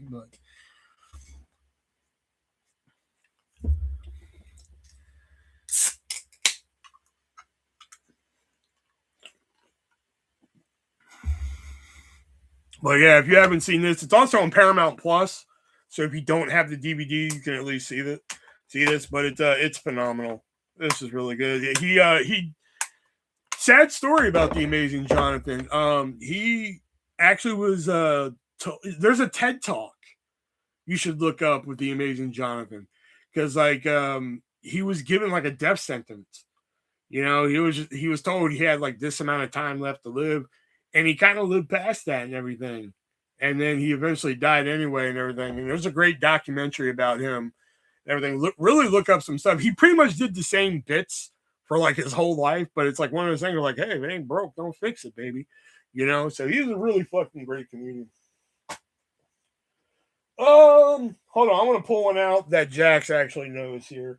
Plus, it's actually again, it probably if we ever did like a top 30 favorite movies, this one would probably, believe it or not, it would be a contender up there because I've always liked this movie for some reason. I remember why I used to help my mom at Blockbuster when I first moved to Texas, and to help out, I had a portable DVD player. I would watch movies, so like this was one of the movies at the time, and I really kind of fell in love with it. Listen to the commentary and everything, and I really thought, shit, really know the cast and everything. So like, I really enjoy this movie a lot. How to Lose a Guy in 10 Days.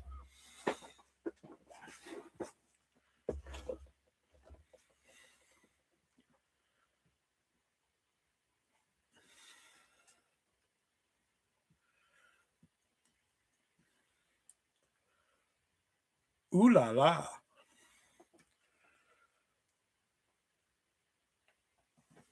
How to Lose a Guy and How to Lose a Guy in 10 games. There's actually a board game on this, and it was my white whale. It was the one that fucking I could never get, man. Every time I found it, it was just either for a shit price or like, God, it was the one board game that I could never fucking get my hands on, and I would have loved to. I still want to have it just because I like How to Lose a Guy in 10 Days so much. Really? Wow, I figured that much at least seen the fucking movie. You don't need 10 days to lose a guy. But like fucking this movie's just great. It has great bits in it. Fucking does Princess Sophia want to come out and play? And the whole like fucking Diet Coke thing. And plus the cast is great. I mean, like, yeah, fucking Kate Hudson, Matthew McConaughey, BB Newirth, Catherine Hahn's in here. Plus, you got Adam Greenberg, I think his name is. Thomas fucking Lennon's in here. Like, fuck, man. Like, you can't ask for a better cast in this movie, man. Plus, there's a scene where they play bullshit, the card game, which I've never seen that in a movie before. I love that fucking card game. Nobody ever wants to play it with me. So I can't believe fucking, hey, you're killing me. You're killing me, Alice. All right, we got to do something different now. Oh wait, I got one that Elijah's seen. I bet you he's seen this one. He's gonna be like, I was there on opening day to see this one. 3:00 High. This is a deep cut, a little bit of a deep cut.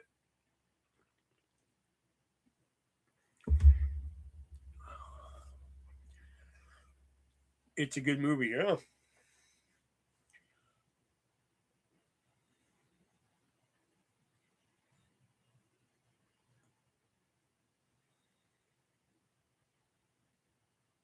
Like, oh, wait, go frost yourself. Hey, frost you, buddy. Well, I like it.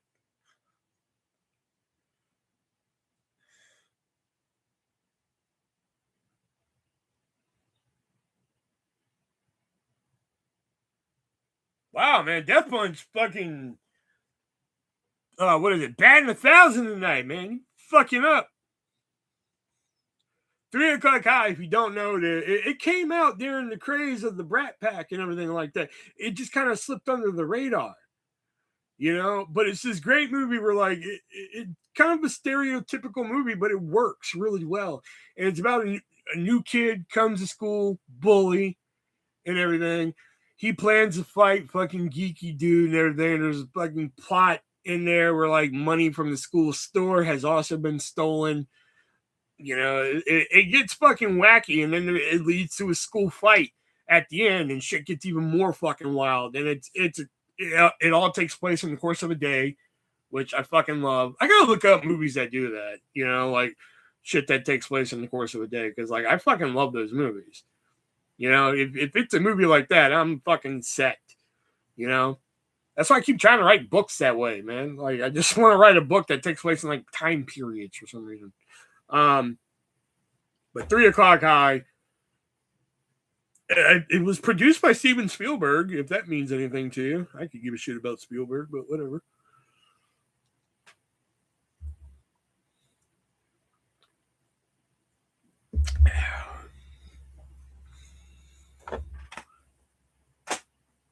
All right. You know, back when we did the top 20s and everything, this was on my favorite horror movie list, and this is definitely one of my favorite horror movies. It has 2 other movies on the pack, but I really don't give a shit. Demonic Toys.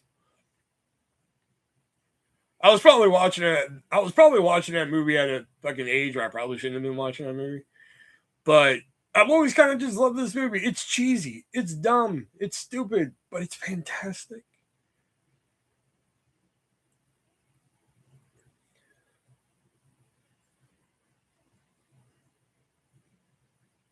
Fucking killer toys with one-liners, and fucking there's demons and baby demons, and or no, not baby demon. I'm sorry, child demons. I'm sorry, child demons. And there's, oh god, there's goth girls hiding in vents, and just there's a guy ordering chicken. There's a Jack in the Box who talks, baby oopsie, and there's a model calendar girl who comes alive. I'm doing a terrible job describing this movie, but I'm telling you, it's fucking awesome.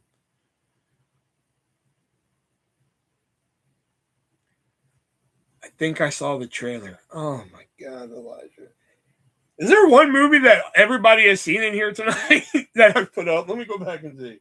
I don't think there's not one thing. Oh no, I think Crybaby was one everybody saw. Yeah. Okay. Well, there went that theory. All right.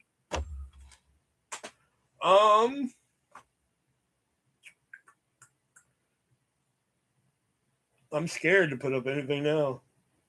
All right, I'm gonna put this up. I actually watched the show of this. And then when they made a movie of it, I went to the theater and saw it, and I fucking loved it. God, I hope somebody has seen this. Reno 911, the movie. You haven't seen Crybaby? What? Oh, then which one then? Hold on. Well, Jax, you need to get on that. Was it Homeward Bound? We all saw Homeward Bound.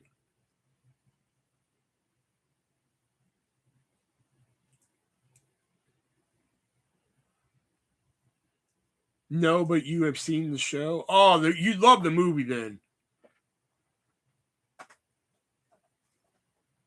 Not Terrifier. I know that one. You know what? I'm going to count Jeopardy. We've all seen Jeopardy.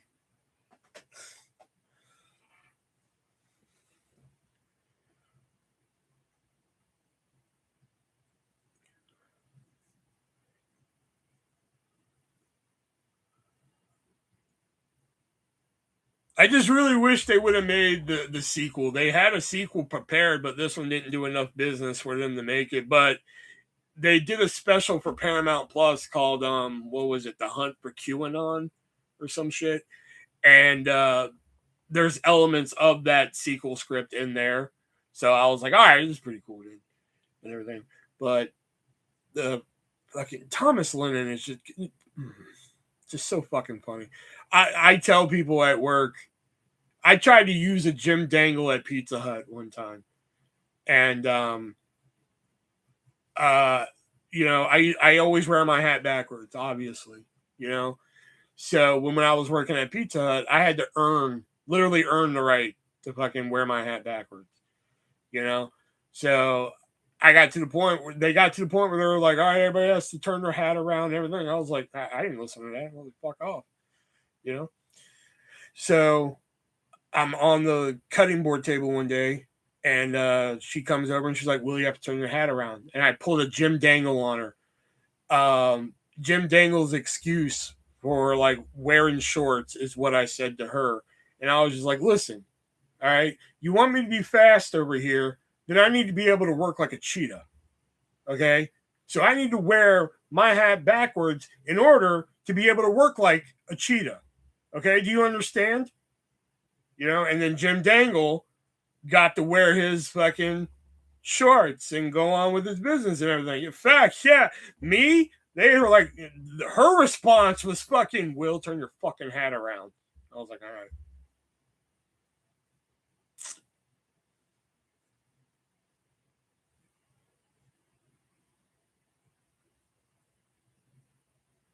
Good times.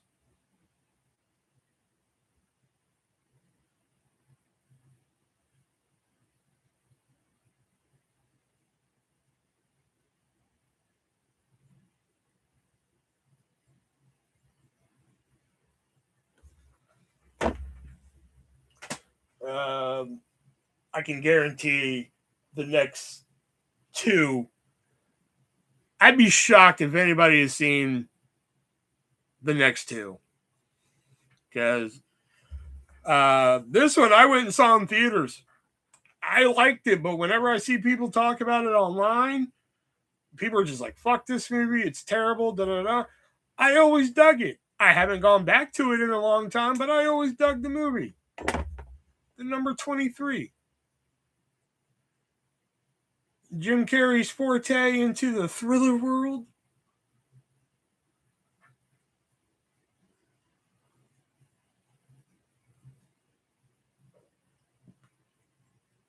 Never seen.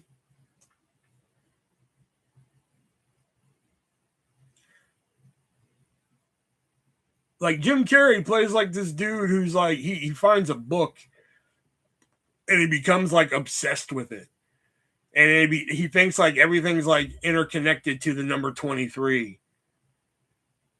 You know, watched it one time, 3.5 out of 5. And see, that's what I'm like. You know, I watched it one time. I think I watched it a couple more times on DVD. You know, if you're doing it on a scale of 5, I do 4. I really dug it. You know, I don't understand why people hate it so much. Wasn't my jam. See, there's that bunch.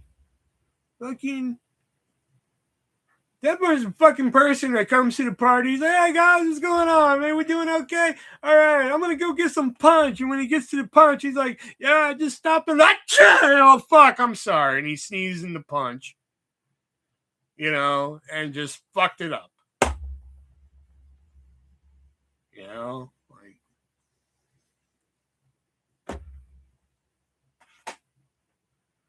um, I used to watch these shorts on the internet, and then I found out they were making a movie, and I was like, "Get the fuck out of here!" So when it came out on DVD, I fucking got it. If anybody's seen this one, I'll be shocked. Queer Duck the movie. Queer Duck, he's homosexual. Queer Duck, please don't think that he's perverse. He's the patient's favorite male nurse.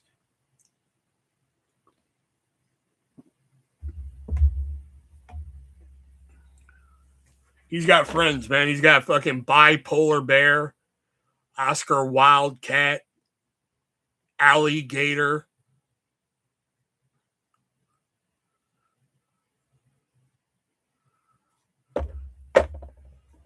No, nobody for Queer Duck. I had a feeling that was going to happen. Hold on, let me see if I can find some Queer Duck on YouTube.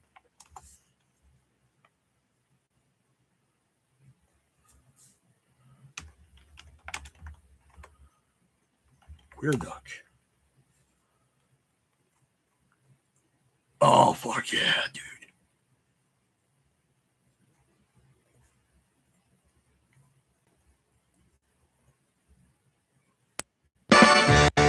He's intellectual, Queer Duck.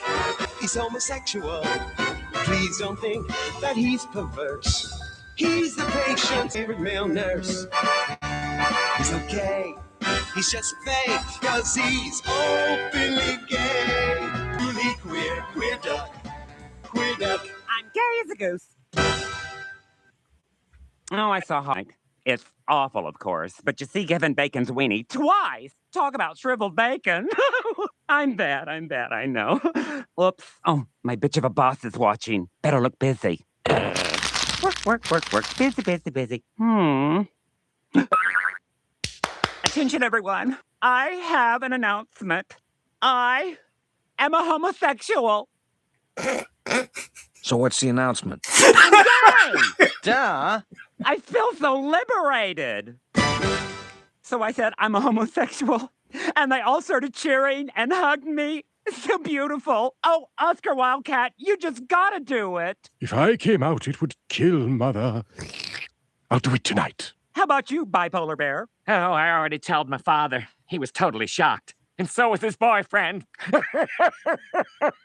Openly Gator, I'm seeing my parents Openly tonight. Gator, Oh, come with me. I want to tell them about us. You do? Oh, Queer Duck. Oh, don't look at me. I'm a mess. Crocodile tears. Mrs. Duckstein, this pot roast is absolutely scrumptious. It's brisket. They hate me. So tell me, son, when are you going to get married and give us some grandchildren? Gee, Dad, I'm waiting to find the right girl. Yeah, one with a penis. What was that? Mother, father, I'm gay. I think I'll go check the Kugel. Well, she took that one.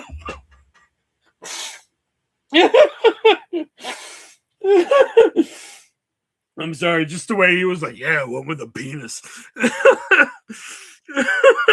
Fuck, I'm sorry. Well, Boy, something smells delicious. is it chicken? No, smells more like duck.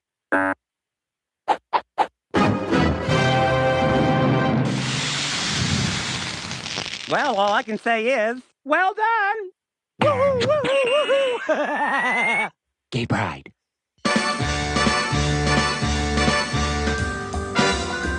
Okay.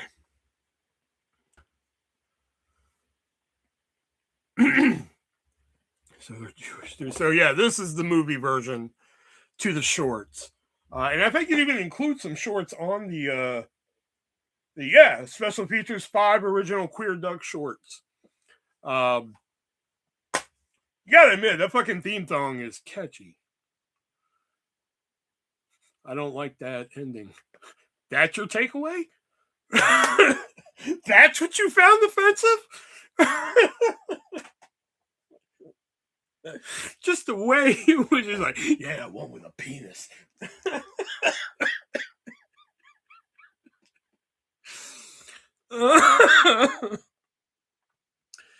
Oh fuck. Okay. I used to watch this movie a lot growing up, and in Houston there used to be a lot of video stores that were basically just fronts for porn. Like, you'd walk in and it'd be like the shittiest fucking video store you've ever seen in your life. It'd be like fucking 12 copies of Jerry Maguire, one copy of like Shaquille O'Neal's Shazam, and like maybe a copy of E.T. And then the back was like Willy Wonka and the Chocolate Factory's fucking land of porn. That's how it was back in the day, kids. You know, they just needed something that would look fucking presentable out front. It could be this in like a room this big. Then in the back, it was just you're off to see the wizard, kids. You know.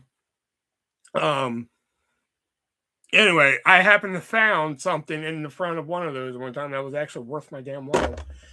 Dead man on campus.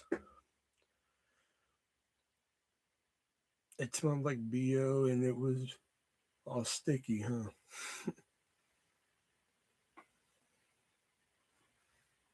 Business in the front, party in the back.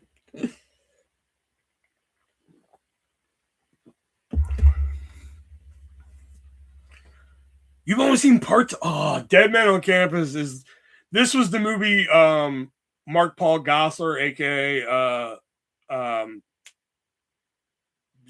Zach Morris. Zach Morris from Saved by the Bell. This is the first movie he did after leaving Saved by the Bell and everything. And it's about two people in college who once they find out they're failing their classes, they find out that if they have a roommate who commits suicide, they get straight A's for the year as like a gift from the university. So now they try and find like a depressed person on campus to move in with them so they can and make it look like an accident. And it's fucking hysterical. You know, hilarity ensues, you know. Don't touch my fucking stuff. Hey, what did I tell you? I mean, don't touch my fucking stuff, please. That's better. See, that's good.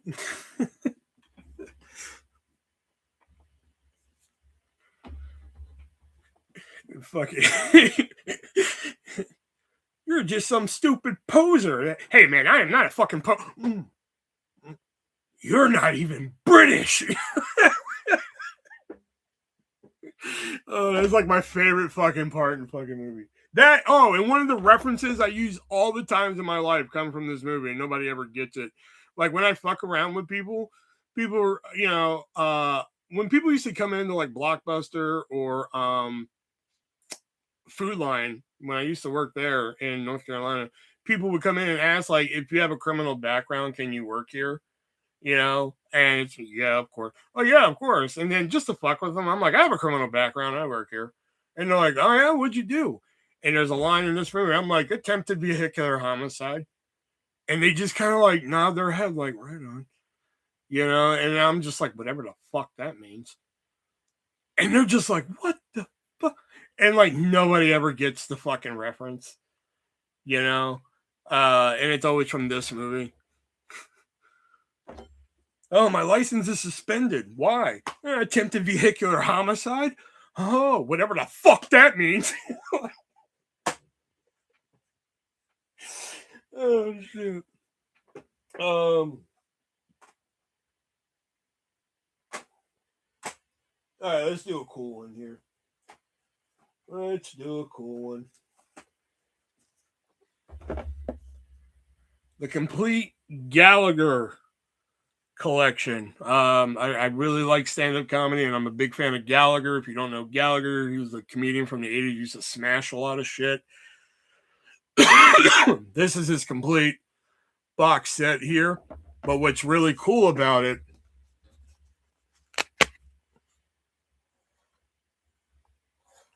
is the pop-up motion that him smashing a melon.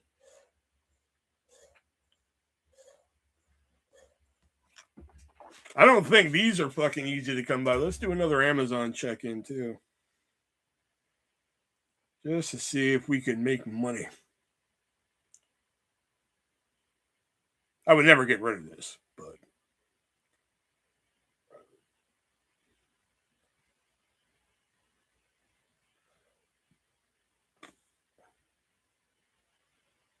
Oh, Amazon's not even picking it up.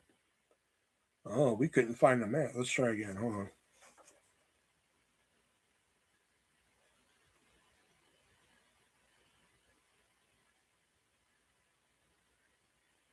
Oh, Amazon can't even find a match for this shit. Hold on, let me try something here. Just to make sure.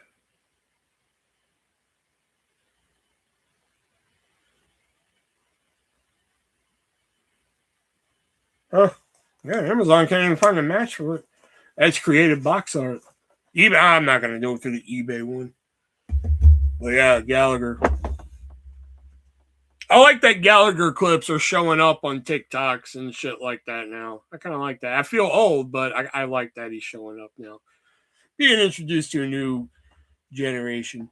I like watching him now because as a kid, some of the shit that he said just went, phew, right over my fucking head. Some of the jokes I understood. And of course, him smashing shit's fun. You're always gonna like some fucking wacky, fucking coked up dude smashing shit. It's always gonna be a good time. But now as an adult watching it and like understanding the times and everything like that, it's like, oh fuck, this is really fucking funny. So the movie I'm about to show you is my secret shame movie. This is a movie that, if I'm ever talking about it with people, if it comes up in conversation, they're just like, fuck that movie. I go along with it. I'm like, yeah, fuck that movie. The movie sucks. But secretly, see, when I'm behind closed doors, I like the movie. I think it's okay. But House of the Dead.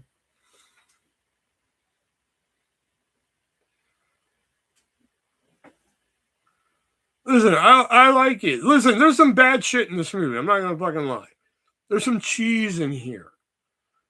Okay? But like overall, like fucking I dig House of the Dead. It's a rocking good time. But I swear, man, like in a conversation, like if I'm with a group of people and they're like, man, fuck House of the Dead. I'm like, yeah, fuck House of the Dead, man. Yeah, fuck that. But I'm home. I'm fucking. It's like when you're like, yeah, I don't listen to that type of fucking music, but you're at home bopping that shit. That's me with House of the Dead.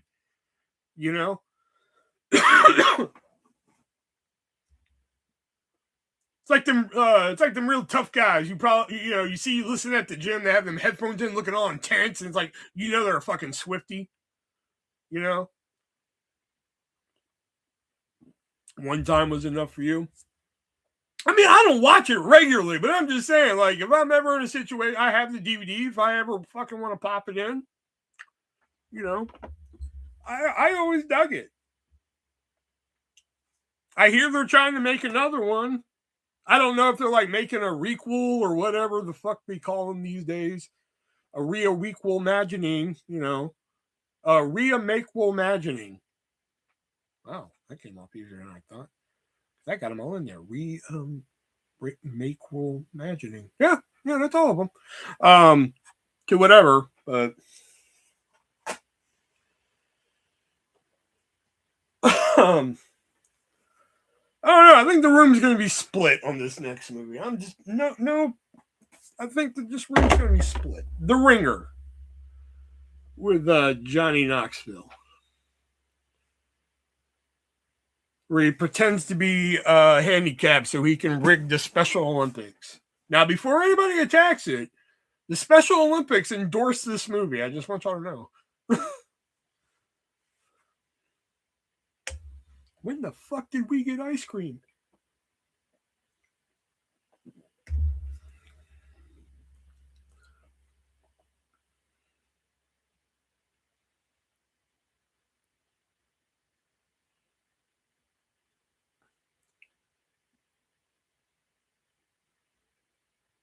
Only saw the trick.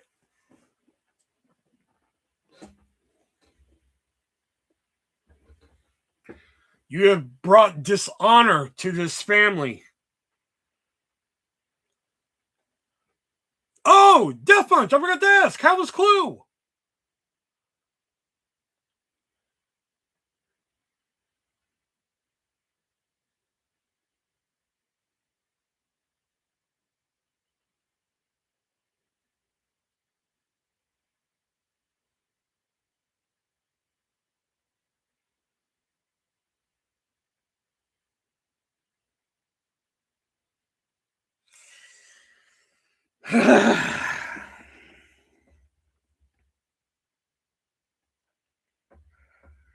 Why must they forsake me?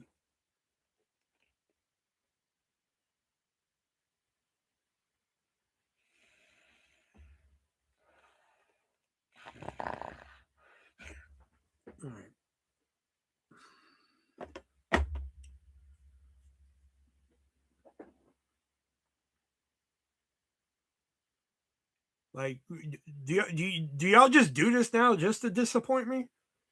It's like, we know we just disappoint Will every week. We just won't see it. Listen, there's just something I don't care about. Like, fuck, you don't want to go back and watch Theodore Rex? Hey, I don't fucking blame you. You know? You don't want to go back and fucking, like, watch, I don't know, what some other bullshit movie that I fucking like, and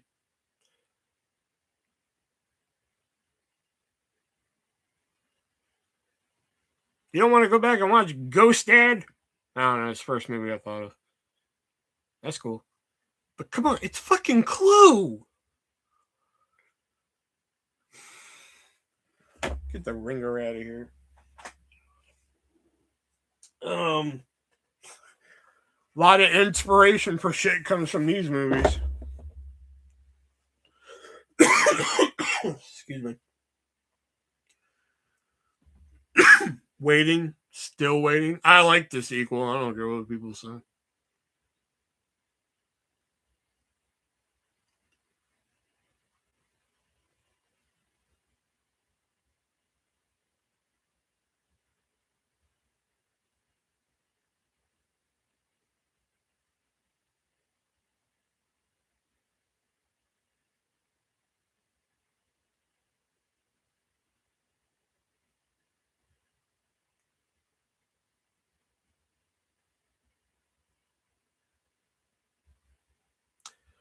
I remember Waiting.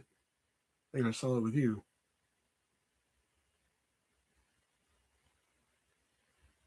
Like, we didn't go to the theater and see it. I know that for damn sure. We probably watched it, but where and when?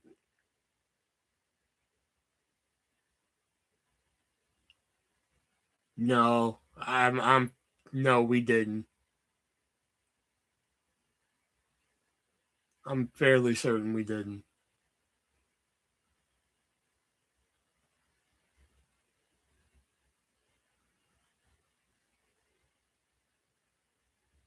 Yeah, it had to be your brother because, like, I'm rolling through the Memorex here, and I'm like,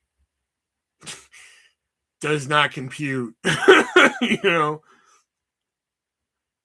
Because, like, I went and saw this in theater, and then my next time I saw it was, like, on DVD in a hotel room because, yeah.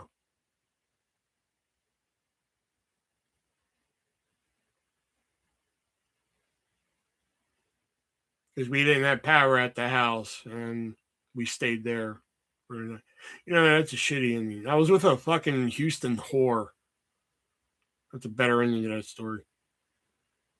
And then we watched Waiting. No, it's even worse ending.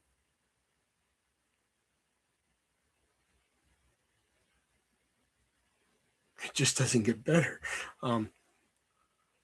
Another one you caught. Okay. Oh, well, you got to watch them on DVD, man, because, you know, they cut that shit all up on Comedy Central and everything to where, you know, you don't get the cuss words and, you know, the context of some shit. You got to watch them on, see, that physical media, son.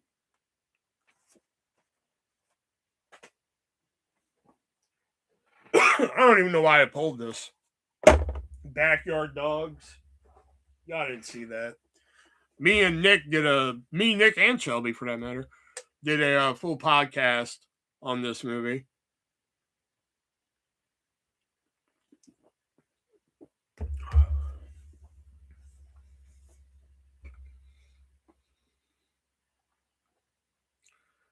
I don't even own a DVD player anymore. That's just sad, man.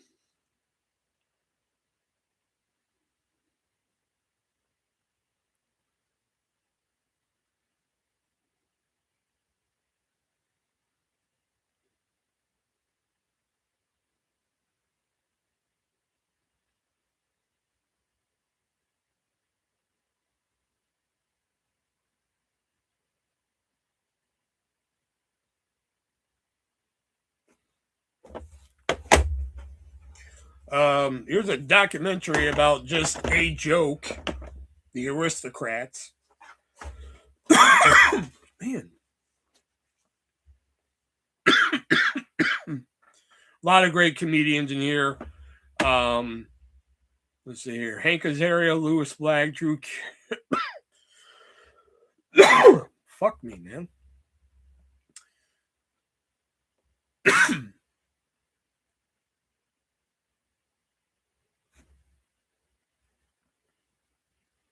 Andy Dick, Phyllis Diller, Whoopi Goldberg, Gilbert Gottfried, Eric Idle, Bill Maher, Howie Mandel, Penn and Teller, Paul Reiser, Bob Saget, Sarah Silverman, the Smothers Brothers, Jon Stewart, and 80 other comedians. Plus, is directed by Penn and Teller. Really good documentary if you haven't seen it. Anybody remember these? Yeah, I gotta hold it closer to the camera. Boogeyman. I know Jax loves these. It's her favorite.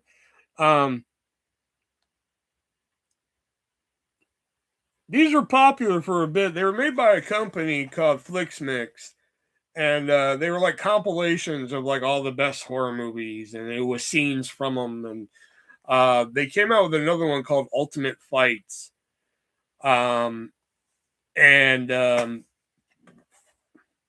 they were gonna have a third one. It was, believe it or not, the third one was gonna be Ultimate Laughs, like the funniest scenes in movies, but company went bankrupt before they could ever release it. Hey, do you like Home Alone? Here's Home Alone in the Woods. Bushwhacked with Daniel Stern. This is like one of those like young adult movies that kind of flies under the radar. Nobody really talks about that much. I like it.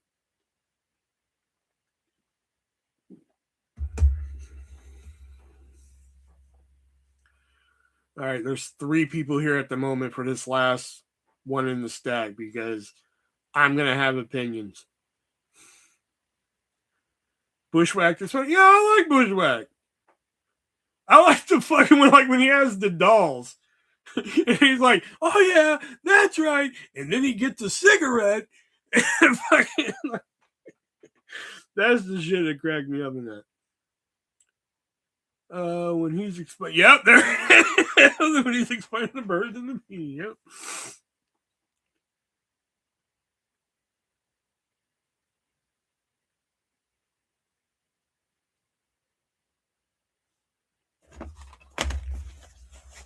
All right, I don't think you 3 have seen this, but like, I'm trying to think how I can set this up. At the time, this is the honest to God story why I went to the theater and saw this movie. Okay. I found this game online where it was kind of like, what was it? What it was like how well a movie does in the box office is how many points you get for the movies that you pick for your team, essentially, you know? So kind of like fantasy movie draft, essentially, right? So the movies that were coming out, you pick from the movies coming out, and there you go. So the week was up, and this movie was coming out, and I was just like, and it was a slim week, so I was just like, all right, I'll take this, because they put the independent movies and shit in there. It was like a weird thing. So you're just betting on shit just to, because they have like all the independent movies in there. So you're just like, all right, a tree that grows from cement. That sounds good. And then you pick it, and just see if you get points from it and shit. And then you also bet from like the Hollywood movies and shit. So just how many slots you have on your fucking team. You get it. Is my point. So there was one movie, a Hollywood movie, so I pick it. So I'm going to the theater that weekend. So I was like, you know what? Fuck it. Just to say I put forth to the team and fucking threw some money at it and shit, I'm going to go see this fucking movie. Once I tell you this part of the story, some people will probably remember what movie I'm talking about. But I go up to the ticket booth and I was like, 1 for this movie, please. And she looked at me and she was like, just 1? I was like, yes. You know, and I was like, ah, fuck, man.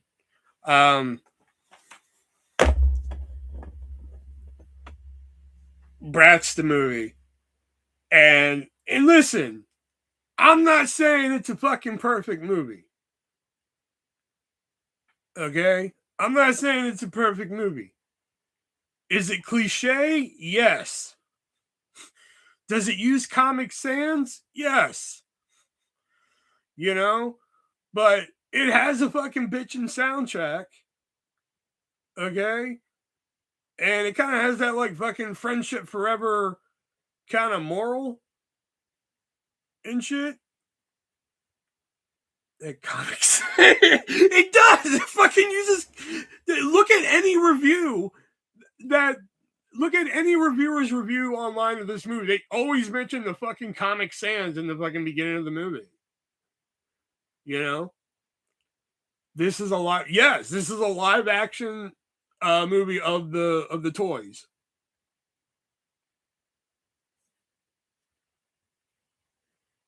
What the fuck?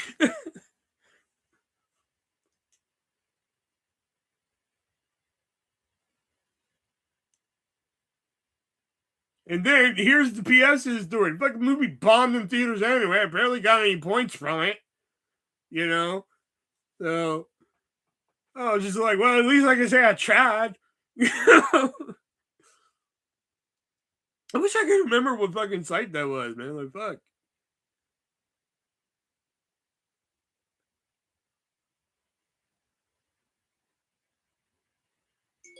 Eight o'clock.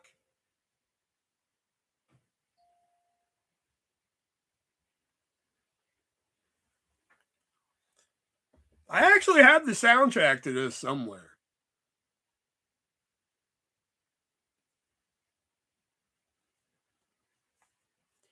It's a typical, like I said, it's a typical movie. It's about 4 girls who they're fucking best friends and everything. They're fucking friends to the end and shit. They go to high school and then they fucking get their own little fucking cliques and they fucking break up as friends and then they all get back together and they're like, fucking, we're friends forever and fucking here's a song and dance, and fucking more shit happens and then fucking the end. You know, that's pretty much the movie.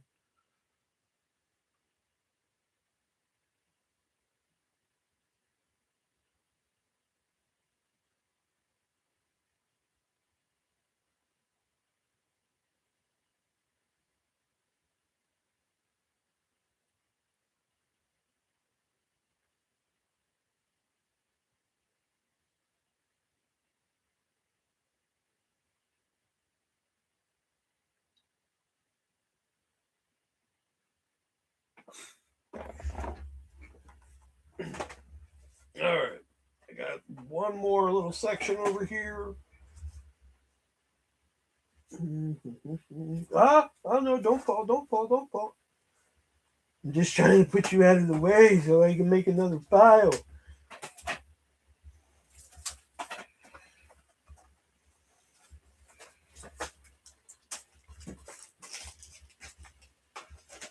All right.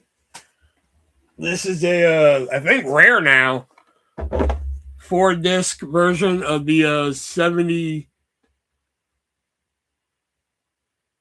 Well, 10 out of 10.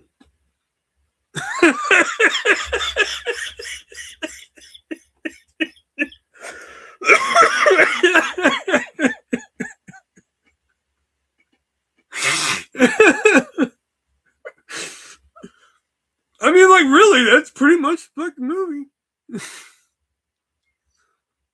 I own this set. Wow, that's like the first one I've ever heard you say, like, I own that.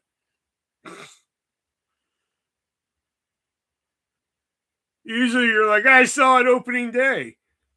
I watched that. You have like about 4 responses to everything. It's like, saw it opening day, saw the trailer only, saw clips of it, does it have tits in it? Those are like fucking Elijah's for answers. Right there. That was a fucking Family Feud board in the fucking double points round. Bam, we fucking won that round. Right there. You're fucking welcome. Right there. Because that's like the top 4 answers on the was that one. That'd be like if there was a 5th answer and we didn't get it and it come up, it's just like, I own it. It'd be like, what? Huh? Steve would be like, well, fucking, I don't know. Fucking, we'll be right back with more for you.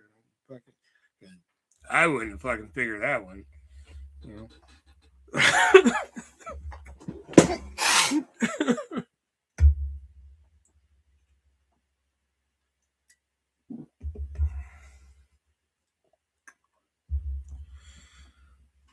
But yeah, this comes with like 4 different cuts of the movie. The theatrical, the what is it, directors, and the European cut.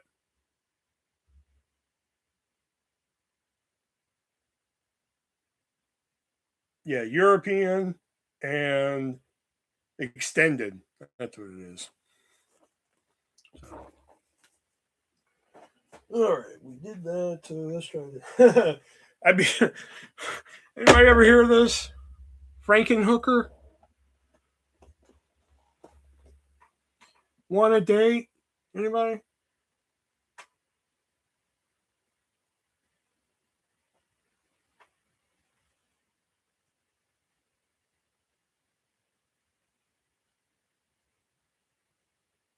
This is one of the most bizarre fucking movies I've ever watched.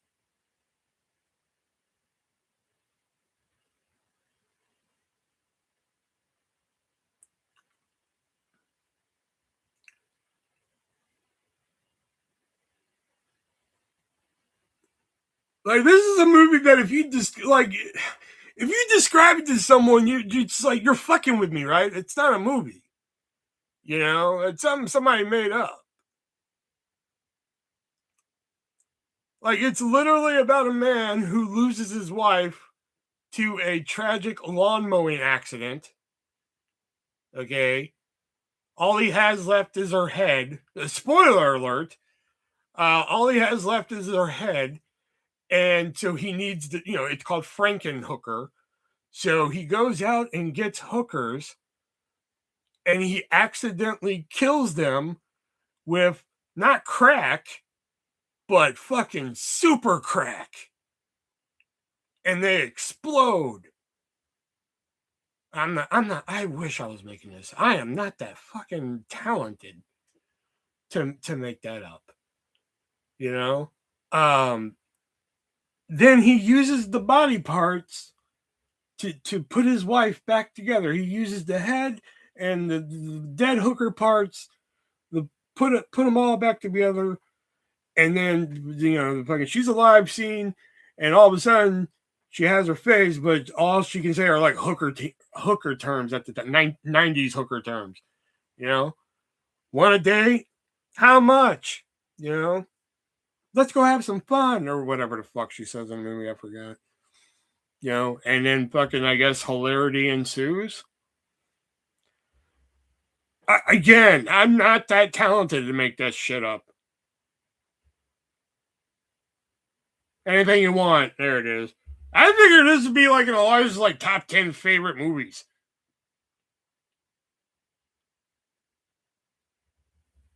I mean, like, fuck, man, it has like hookers in it. They're blowing up with crack. I mean, I figured this would be like fucking a Christmas movie for Elijah, man.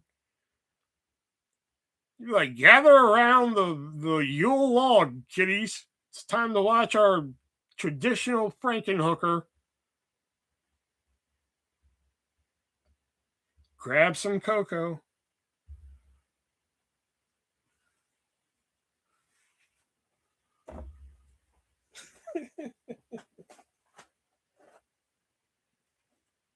Oh, okay, here's another one for Jax. Liar! Liar!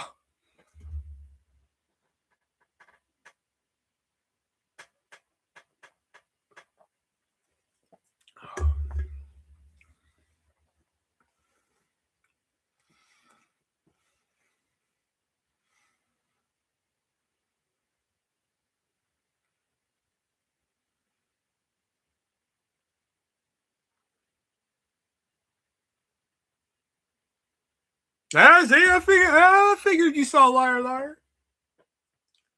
I haven't watched Liar Liar in a long time, and every time I'm like, man, every time I see it on a streaming service, every time I see it like on, whatever, Tubi, whatever one I'm on, even on like free YouTube movies for some reason. Every time I see it there, I'm just like, man, I want to watch that, but I don't.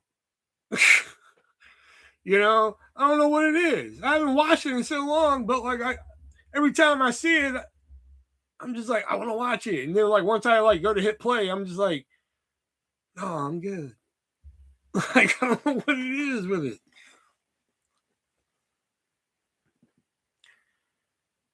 I've only seen the elevator.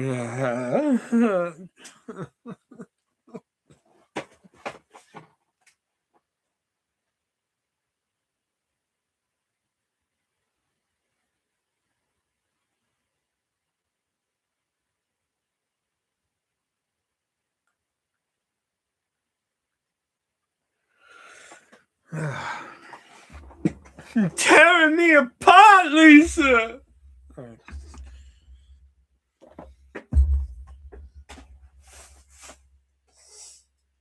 All right, how about this one then, Jax?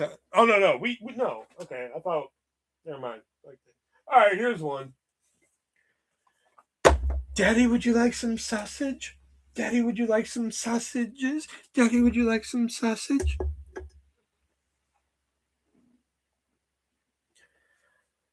I can't even like the room in a fucking in an unironic way. Like I just fucking I'm like, what the fuck is going on in this movie? Like I like the memes from it. You're tearing me apart, Lisa. Like, oh hi, Mark. I like that, but like as a film itself, I'm like, this is fucking.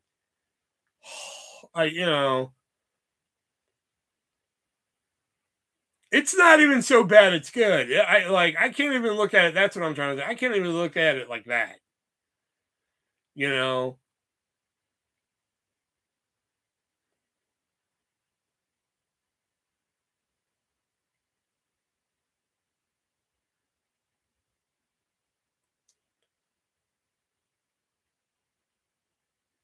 Watch it high. I don't think that's gonna fucking change anything. I was just talking about this movie recently.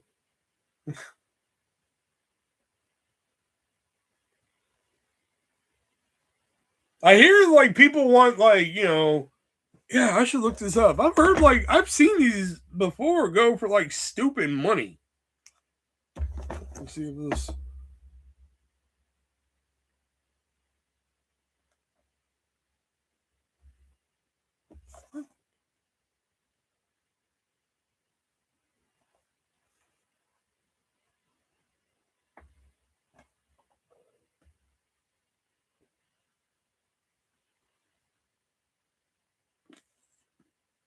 Wow. I scanned the barcode and it came up with Sabrina Carpenter CD. Wow. No help there.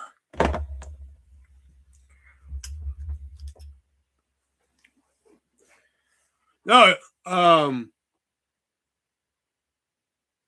this is a so bad it's good movie. The Room, not so much. I don't know.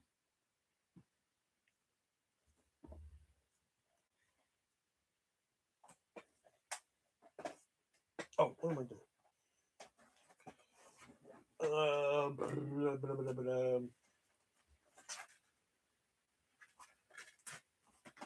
How about Twilight Zone, the movie?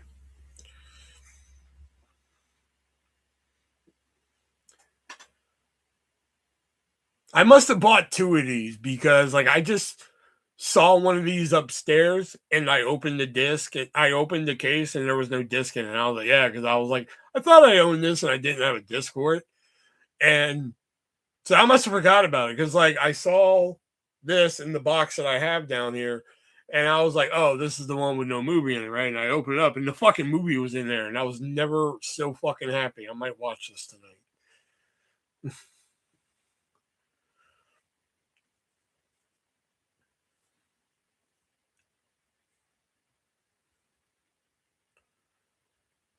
This is how I was introduced to the Twilight Zone.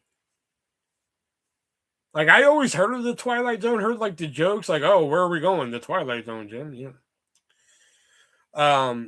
But this is how I was introduced to it. I didn't watch the original series until like 2020, I think, is when I fucking watched it.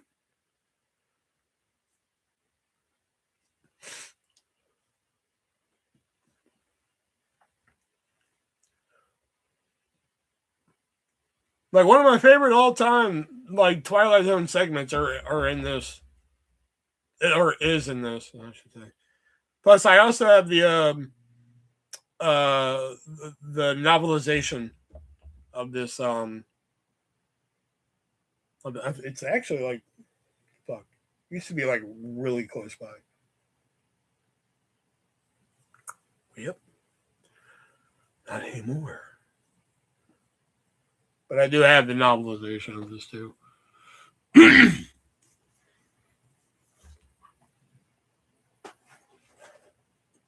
But it was weird though, because like, I don't know how, but like when I started watching the original series, a lot of those like shocking ones that like people talked about. Now again, I never watched the original series, never really read. I knew some of the big shocks in terms of the. Hold on. I knew some of the big shocks in terms of big Twilight Zone. Like, I always knew about Eye and the Beauty of the Beholder. And I hate that fucking episode. I think it's stupid. I'm sorry. You know? I mean, like, it's fine. Like, it's a fine episode, but, like, people are like, they put it on a pedestal of, like, one of the greatest fucking things ever. Like, oh my God, she's still fucking ugly to us.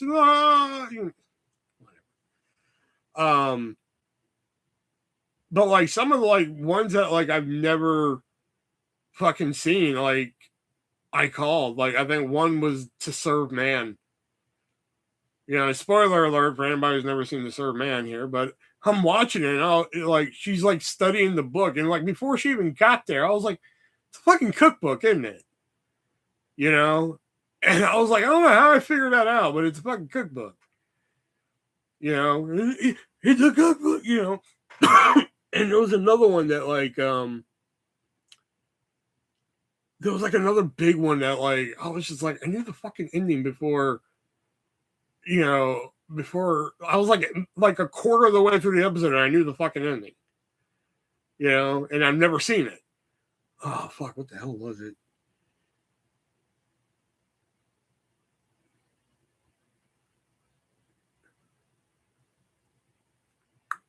I don't know, I can't remember. It was like another very classic episode that like I called the ending like 15 minutes into the episode.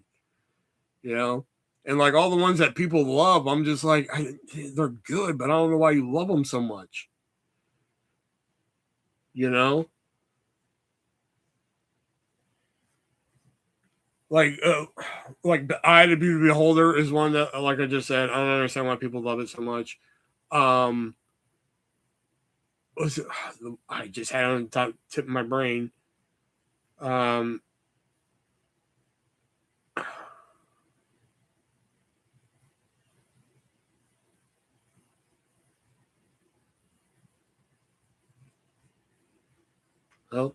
I went that train of thought. Bye. Hopefully you'll be back. The Simpsons did it better.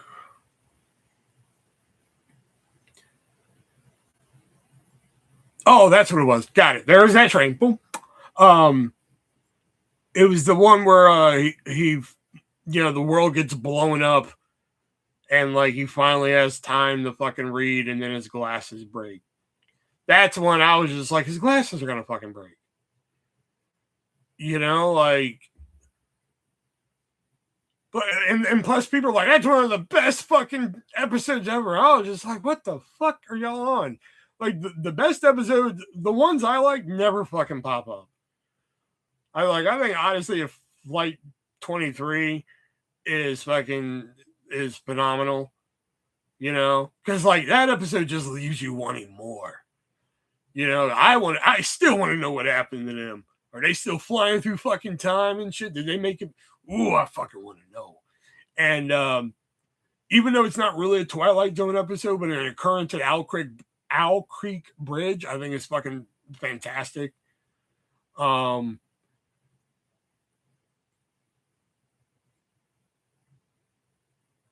to think of some other ones I like that people don't really bring up.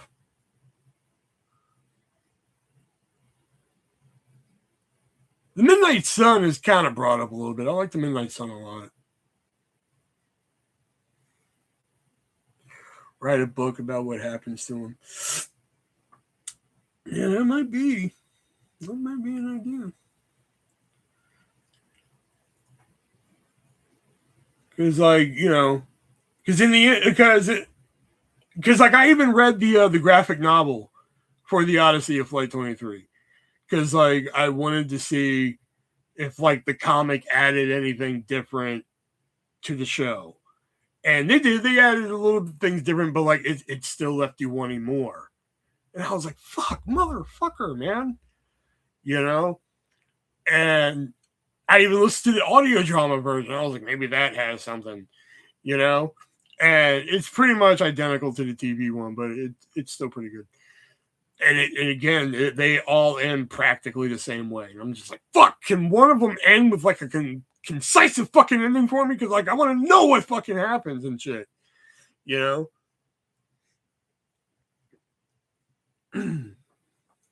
Welcome to my new podcast, fucking Twilight Talk.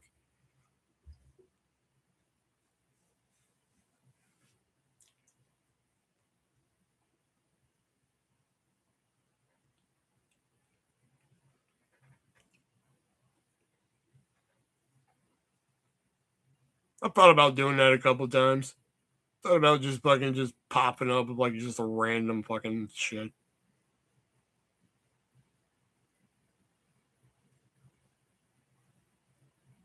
Running by Claude.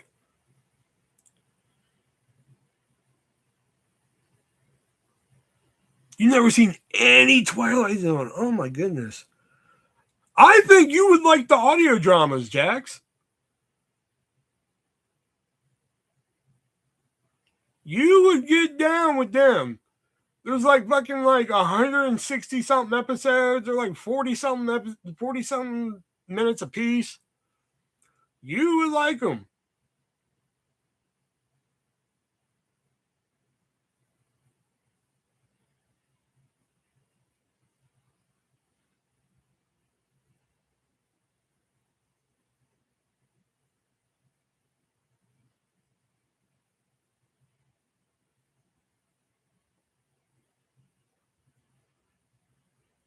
Oh, sorry. Anyway. Well, excuse me, sir. See, now you're the fucking like, hey guys, how's the punch? Sorry. Excuse me, sir. Let me just get back to dancing for you. Let me just get back to dancing.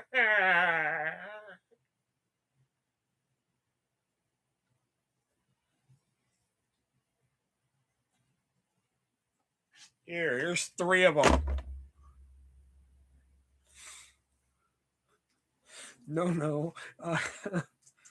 Our video for tonight.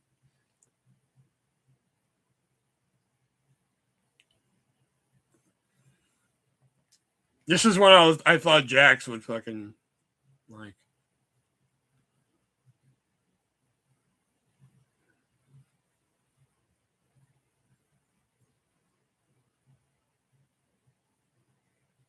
Are there any more that are like fucking interesting?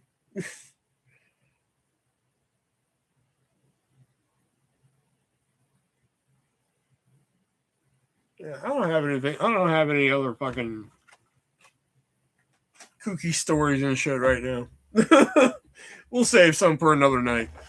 I got them in order now. What's your video, Elijah? What are you so desperate to show us?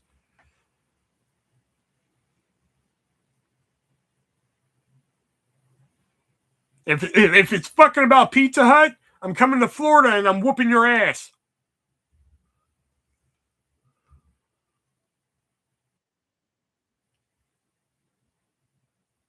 If this is what I think it is, I literally just watched this. Hold on. Is this the place I think it is?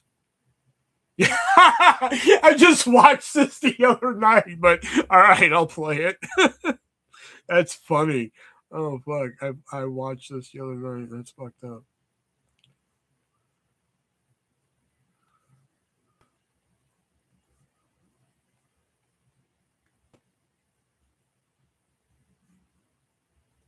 Streaming world with endless content from apps and subscriptions, One Video Store is going old school. And it's drawing a whole new generation of movie fans. Your reporter Evan Moon shows us how DVD and VHS are making a comeback as people trade algorithms for aisle browsing. Night Owl Video in Brooklyn has hit Rewind, bringing back VHS tapes and DVDs. This is the only video store left in New York City. And with a blockbuster first year in business, selling more than 30,000 tapes and discs. When Blockbuster was at its height, people were renting movies like crazy. Now it is definitely much more of a niche thing, but growing. Who's your typical customer that's walking through the door? Younger generation, 25 and under. I remember asking a Gen Z customer, why VHS? What's the interest? And they just said, it's just a thing that works. On the afternoon we visited, dozens of people came into the store, searching through bins, finding inspiration from cover art, and chatting with fellow customers about recommendations. They're all animated differently. Creating community. Watching a film is such a solitary experience, and being around a bunch of like-minded people who want to pick things off the shelf, perhaps strike up a conversation, is really nice. Customers also seem to share a frustration over too many apps and too many fees. The costs are rising and the selection is dwindling on streaming. Co-owner Aaron Hamill says the store has films you can't find on apps, sourcing thousands of titles through trade-ins and hunting online. Are people coming in more for the newer releases or for the classics? They want a lot of the classics. Clueless is something that we can rarely keep in stock. The Matrix on DVD. While the movies may be old school, co-owner Jess Mills says the social scene is what's really reeling people in. Apps can't beat the real in-person experience of getting someone's in-person recommendation. What's your favorite movie? Is it here? My favorite movie is The Labyrinth. As for me, Groundhog Day. Pushing play on nostalgia. In Brooklyn, Evan Moon, CBS News. It's so fucked up that we saw the same video.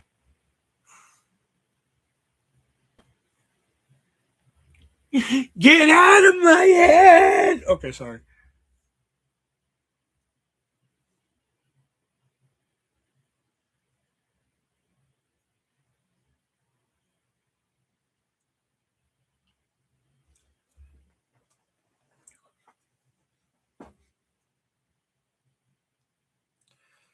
It's just a thing that works.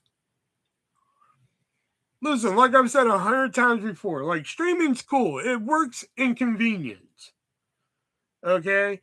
But like, it's the people that piss me off with it. You know? Like, oh, well, fucking, I just have Netflix. You know? Like, okay. I don't, you know, and I know Jackson said, oh, I don't have a DVD player anymore. And I don't know, I hope that's not by choice. But like, I'm saying to people that are like, oh, I don't have a DVD player anymore. I have Netflix. And it's just like, you know, it's not always going to fucking be on there, right, motherfucker? You know, like that's the difference I'm trying to make here, you know? So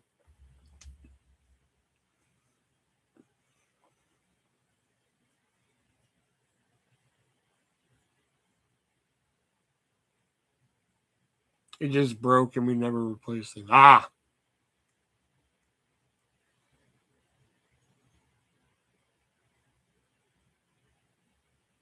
And then I'm like, I couldn't fucking, like when the couple months ago, my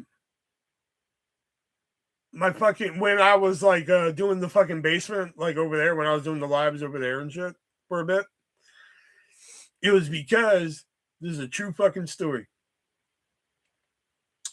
The internet fucking out here went out, right? So I came home when they were working on it, and he was blocking my driveway. So I just kind of like just sat there and waited and shit, you know.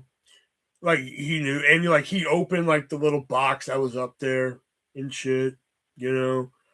And he saw me, and then he came down, got in his truck, and moved. And I pulled in the driveway, and then I see him drive away, and I was like, whatever, I didn't think anything about it, Go in the house, internet's out. So I was like, oh yeah, that's right, they're out there working on it.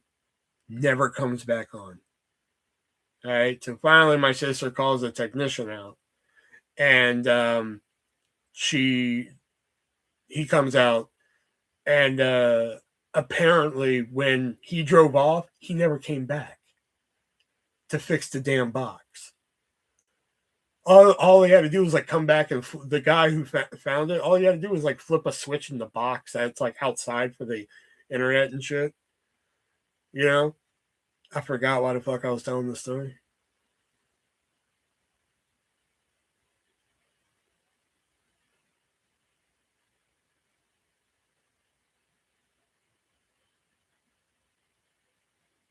Because as of right now, it doesn't have it, so I shot him. Is where this is going.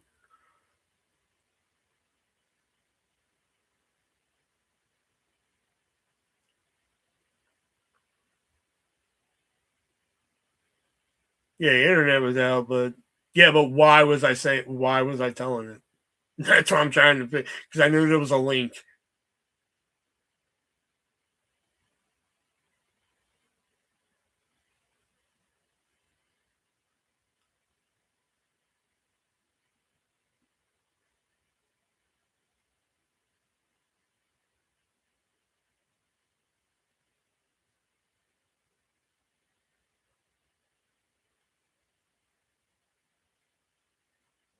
Oh, why I can't live without a DVD player? Because the internet went out.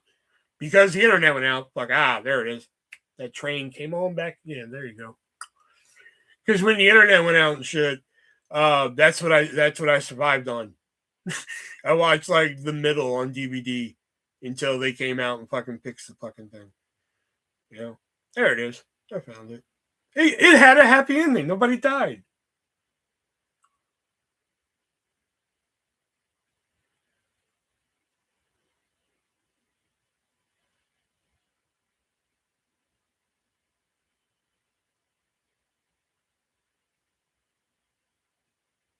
Oh, I love the middle.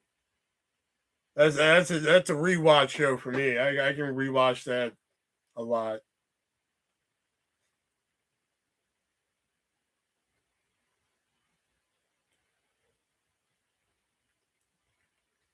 So like during that, because they're like, oh, them cable guys. Like my sister called them on Tuesday, and they're just like, all right, we can come out Thursday. I'm like, what the fuck? So so I was just like, fuck, and I have a smart TV. So I was like, man, fuck, man. So, but I had a DVD player hooked up to it. So I always make sure I have a fucking DVD player and shit.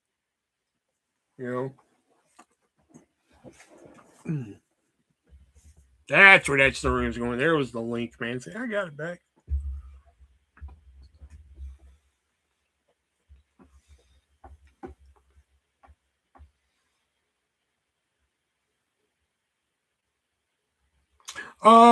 Eden Shear did a couple things. She did like a couple guest shots. Like one was on Superstore. She just released a one-woman show on her YouTube channel. Atticus, I haven't seen in anything. Dylan, I think, did a couple movies, but like they weren't anything big.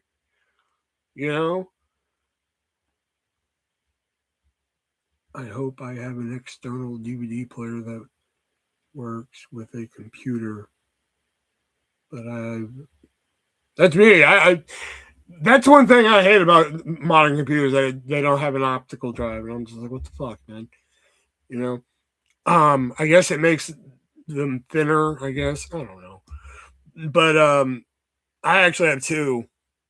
One's just DVD, and I was looking into like if there's Blu-ray ones. So I bought like a Blu-ray drive, external. That's the word I was looking for.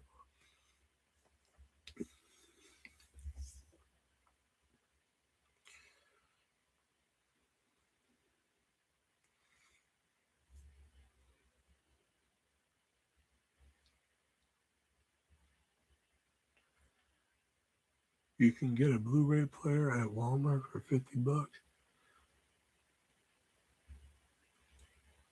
Oh, I have a Blu-ray player. I have a Blu-ray player, so it plays DVD. So boom, I'm set there.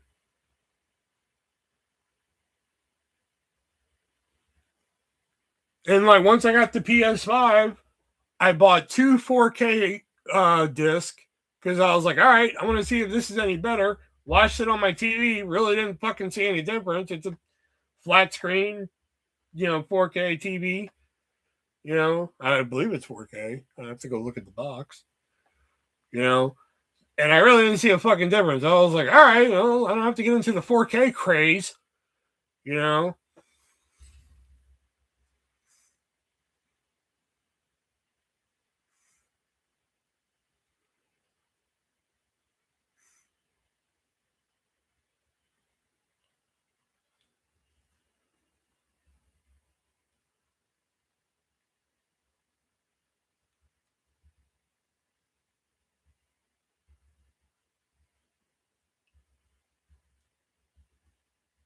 Does the PS5 play music CDs? The PS4 doesn't. Really? Huh. That's kind of fucking weird. Well, why the fuck would you put a CD into a fucking PS4 at that point? Yeah. We don't have a stereo or fucking Bluetooth anything.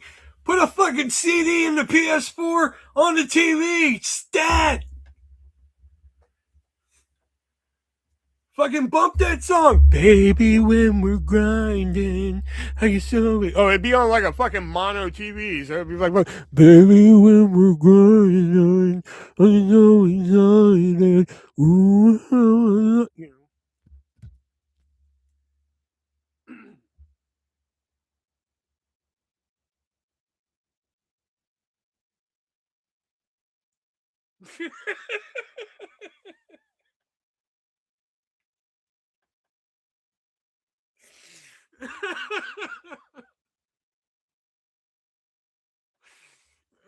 okay.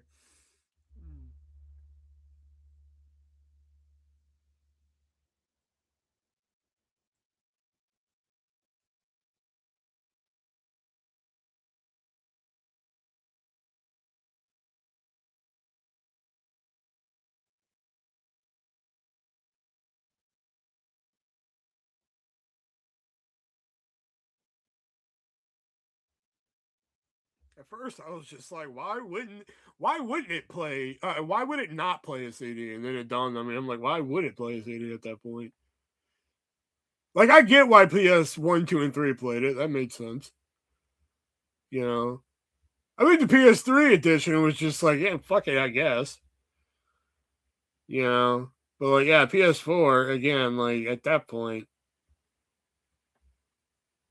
I think like even like EBT programs now give you out like a fucking like an EBT fucking MP3 player now, don't they? They give you the fucking EBT phone, or the EBT pager.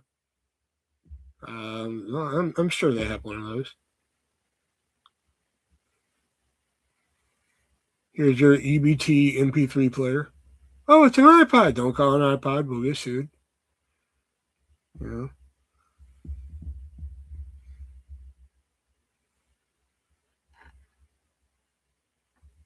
So why put a fucking CD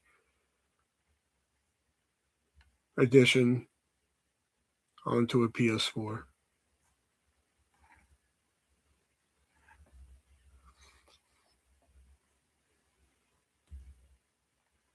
The PS4 doesn't play lots of DVDs because of licensing deals. I've never had an issue with the DVD on PS4.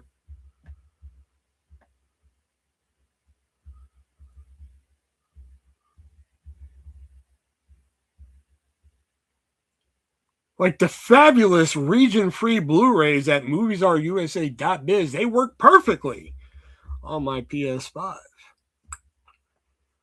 Head on over there. Use checkout code ARTIST. Save yourself 50%. on your whole purchase.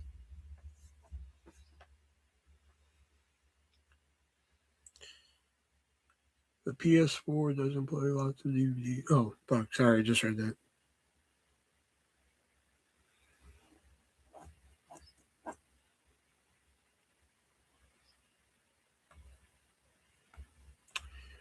The Lord of the Rings DVDs won't play on PS4. Interesting.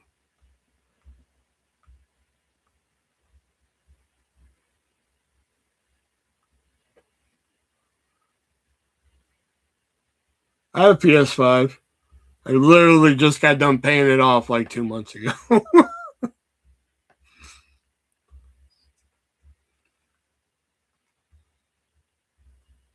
I literally only bought it just so I could play the new Life is Strange game.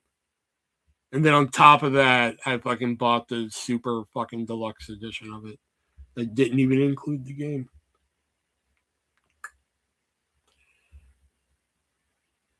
I want you guys to know that, like, when I do, I want you guys to know that, like, the people who come to the gaming streams, so, like, this is not directed at Jax or fucking, there's like a mystery fourth person watching. So if you're somebody who snipes the streams and everything like that, this is for you too.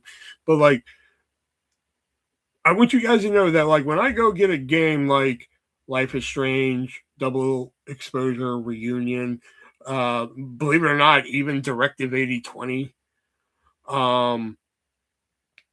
What's the other one?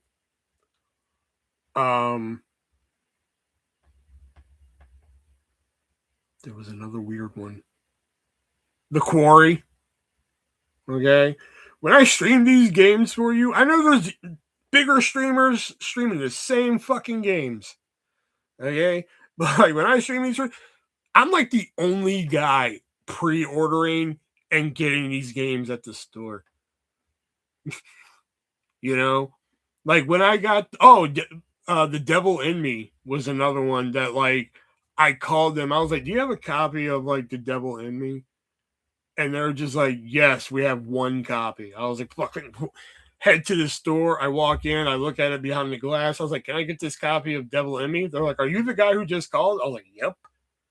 And they're like, "Okay," because they weren't going to give it to anybody. So I was like, "Cool." BRB, okay. Armand got the 5 for Christmas. He plays GTA, Fallout, and Red Dead Redemption. Like, I'm the only one, I think, that comes to that store and orders fucking Life is Strange. Directive 8020 was in the case when I got there, and I was like, "Can I get this copy of Directive 8020? He was like, "I've been curious about this." And I was like, "It's the next chapter in the Dark Pictures anthology." He was like, "It doesn't say it anywhere on here." And he was right. I looked at the box. I was like, "That can't be right." And I looked at the box, and he's right. There is no fucking Dark Picture anthology branding on it other than, I think, the skull. Nope, not even the skull is on here.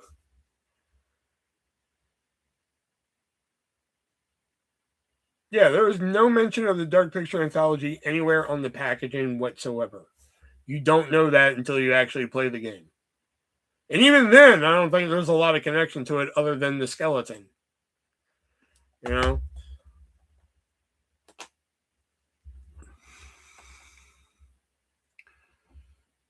I've still never played Red Dead Redemption 2.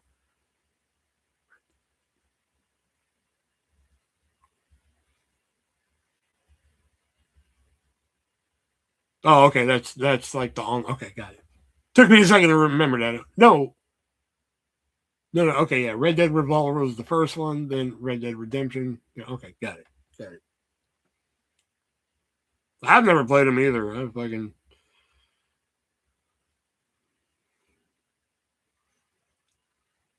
Like I said, I'll break out of my little fucking hidey hole of fucking games every now and then. I don't have like just one genre I stick in. Giggity. I'm back.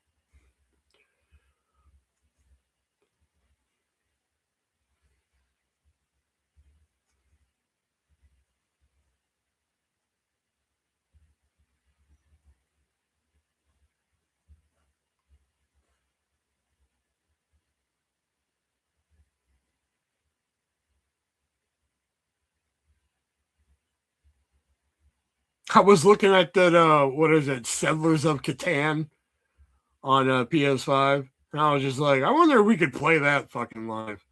I wonder if we could get away with that. Because, like, I've never played the fucking game. So, the new 007 is probably... That's what Jason's playing right now, supposedly. Lately, his thing has been... Every game that I have played, it has been, yeah, I played the first 2 levels, but then I went and watched it online and fucking, yeah, fuck it.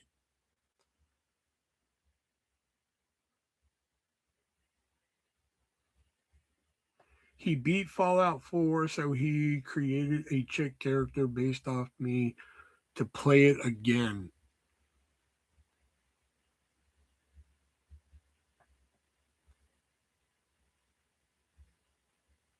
Did he do that to be cute, or was it necessary in order, like, did you have to create a character in order to play again?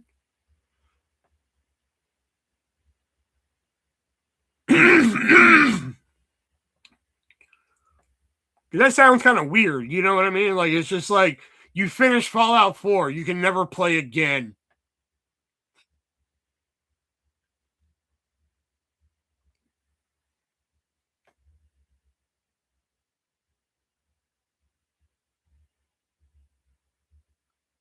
You finish Fallout 4, never play again, unless you have a new person play it.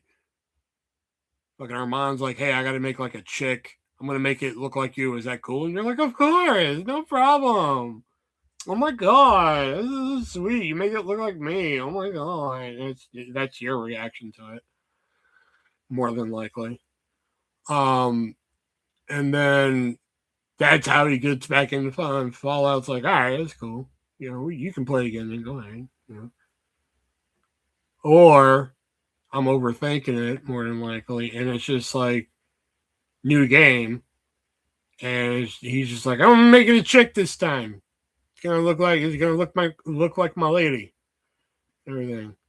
Let's change this. If I can put it in a crop top, if I can give her long hair and everything, if I can, yeah, right there, and then boom, fucking we're back in action. There it is. That could be what the what happened there. I don't know. I'm just theorizing now. I'm just theorizing.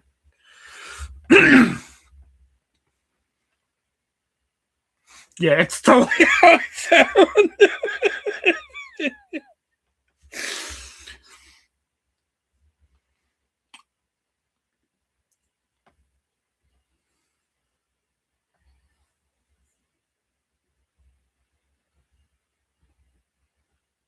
I should just play something fucking just completely out of left field one night just to see how I adapt. Like, doesn't Fallout 4 go on sale sometimes for like fucking like $4? Next time it's like cheap, I'm just like, I'll just get it randomly. Like, it's just like Fallout 4. I don't even know like the other fucking 3. You know? I'm like, I don't even know it. I was like, just throw me in the middle of it.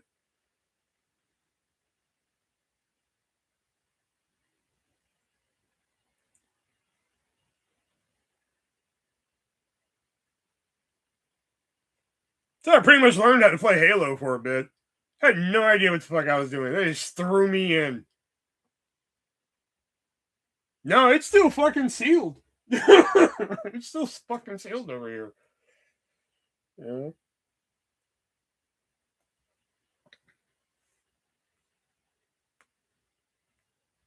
Because the only simulator game that does well on the channel, statistically, is Power Wash. Lawnmower Sim used to do well for a while. Like, that used to be like the fucking chill game, man. Like, if I did Lawnmower Sim, people would actually come and fucking talk and hang out and everything like that. It was actually fucking, it was a nice little channel helper there for a while, you know? But then once I did all the fucking levels, it was like, what else can I fucking do? You know? Then Power Wash Simulator came out, and then Death Punch has made it known that he hates fucking Power Wash Simulators. I'm just like, well, that's somebody who's not coming if I do that stream. You know? You should play the games that you own but never played. That's like a backward ass way of like fucking play the games that you haven't played before new ones, fucker. I think that's your backward. You want to fucking go? Took me a while to get used to the PS5 controller playing Mafia: The Old Country. That's like kind of another reason why I won't switch to like Xbox, something like that, because like I've known like that controller layout fucking almost my whole life. I've played Xbox, and I've adapted when I've needed to adapt it and shit, but like I just saying, like that's how I learned how to play Halo. I didn't know what the hell I was doing. You get in there and start pressing buttons, you figure out shit.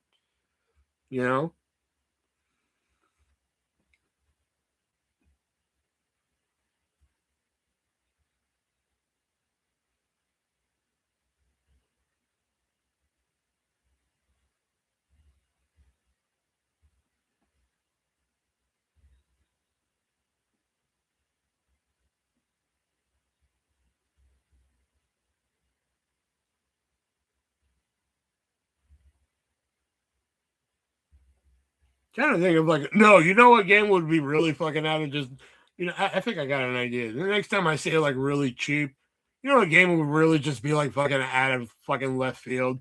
Just imagine one night fucking go to The Artist Gaming, fucking F1 racing. And y'all be like, what the fuck? Does he know what he's getting himself into? Yeah.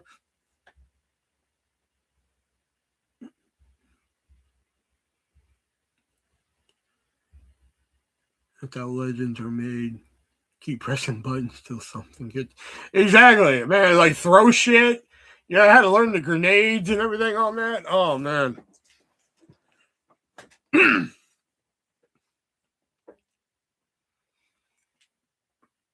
mean, I was never fucking, I would never be on like a pro team, but like a family good. I got somewhat decent.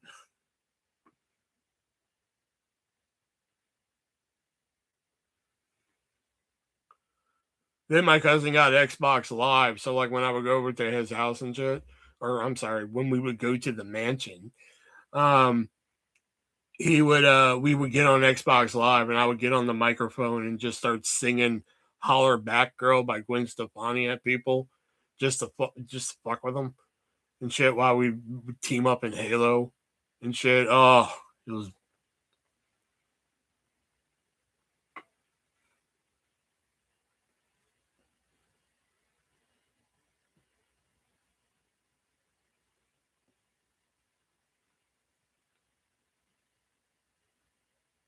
Yeah, you both weren't here for it when it happened. You guys know the first game I beat on a stream?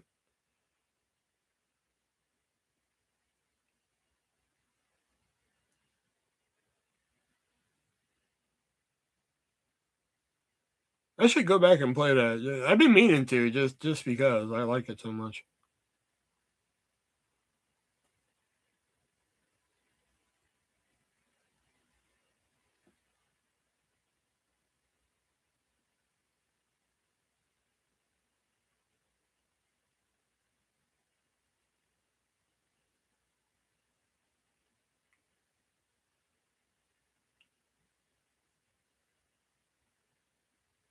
And the delay is insane.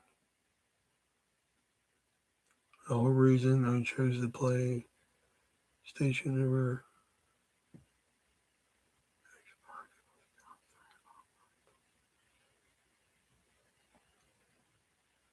Which system is it on? What was it? Blair Witch for PS4.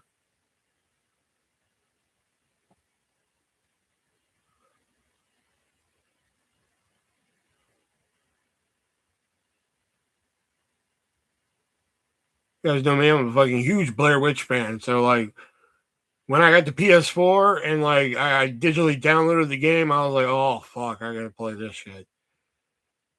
Is it good? I like it. First time I played it, fucking scared the shit out of me. Like fucking I've seen playthroughs of it. Yeah, it's pretty good. What was the ending I got? There's like different endings, and I think I got like the medium ending, where it's like the meh ending, I think. There's 2 other endings, whatever call, and I've been wanting to try and get them. So yeah, maybe we throw that into the rotation. Because that was during the fucking, I think, that was when Jason was just coming to fucking gaming streams. Thursday's Blair Witch my ass. We're still on A Quiet Place. Don't be trying to fuck with my rotation.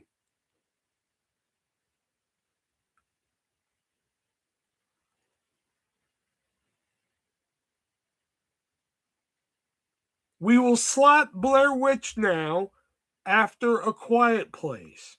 All right, are we okay with that?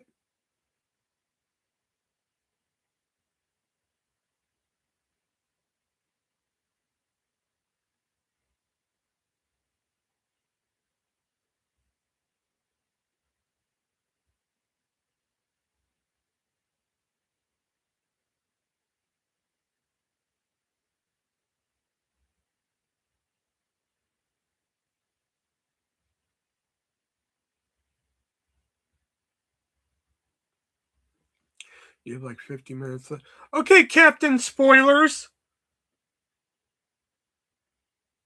I didn't know that.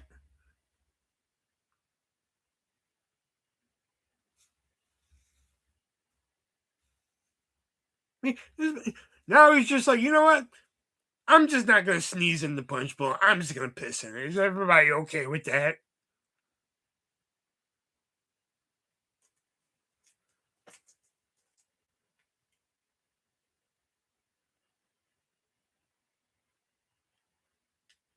I didn't see him say that.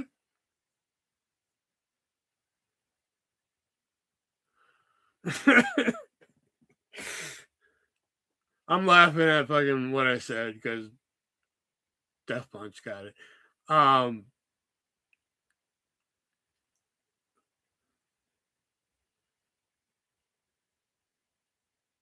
That's what I'm saying. Okay, so if we don't have that much time left in, then we'll slot Blair Witch after A Quiet Place in. Is that the fucking happy compromise?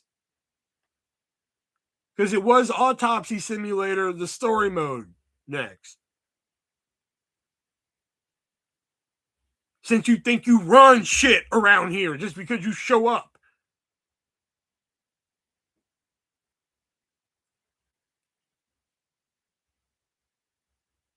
That sounds good. Oh, okay. Thank you, Your Majesty.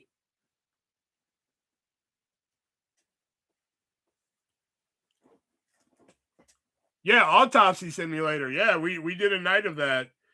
There's 2 modes where it's just like you just do the autopsy and you got to figure out what they died from and how.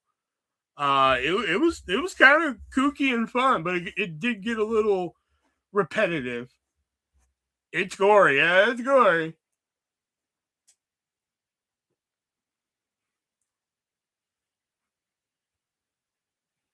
That's wild. Yeah, but it was actually kind of fun. It was a fun game. It was fun trying to figure out how they died. You know, like you had to figure out like sepsis and like animal bites and everything. It was pretty cool. You know? You had to match up like there was like a part where you had to match up the animal bite to like the leg and everything. You had to see if there was like what was it, scabies, I think, on one. Yeah, it was made by real people who do autopsies and everything.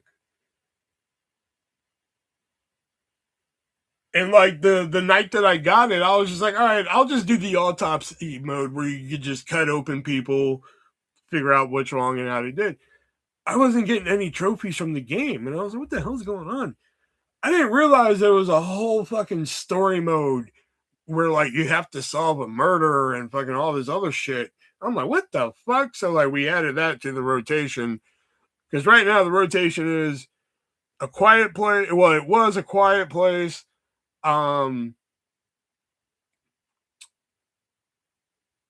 Autopsy Simulator, and then probably back to LA Noire to do a second run through. But now we got Quiet Place, Blair Witch, which will push back Autopsy Simulator, so that's kind of good because we don't know how long that's going to last, so that's pretty good. And we'll push back LA Noire too because we don't want to circle back too quickly to that. You know, plus I need to get it. Woo! I need to get a guide on that too. So this week expect A Quiet Place apparently to end and Blair Witch to start. I got to re-download that one.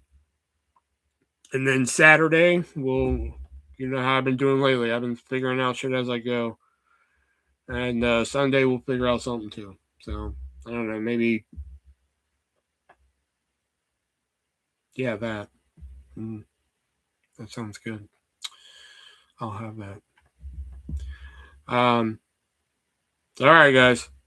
Thanks for coming in, hanging out. Till we meet again.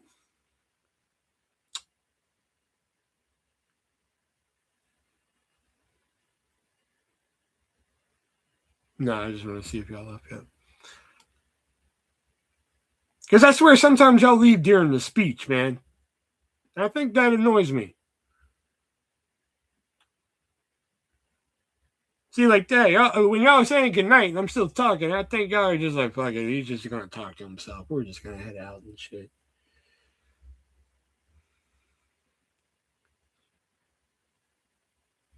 I'm going out Saturday night. Ooh, I'm telling your man.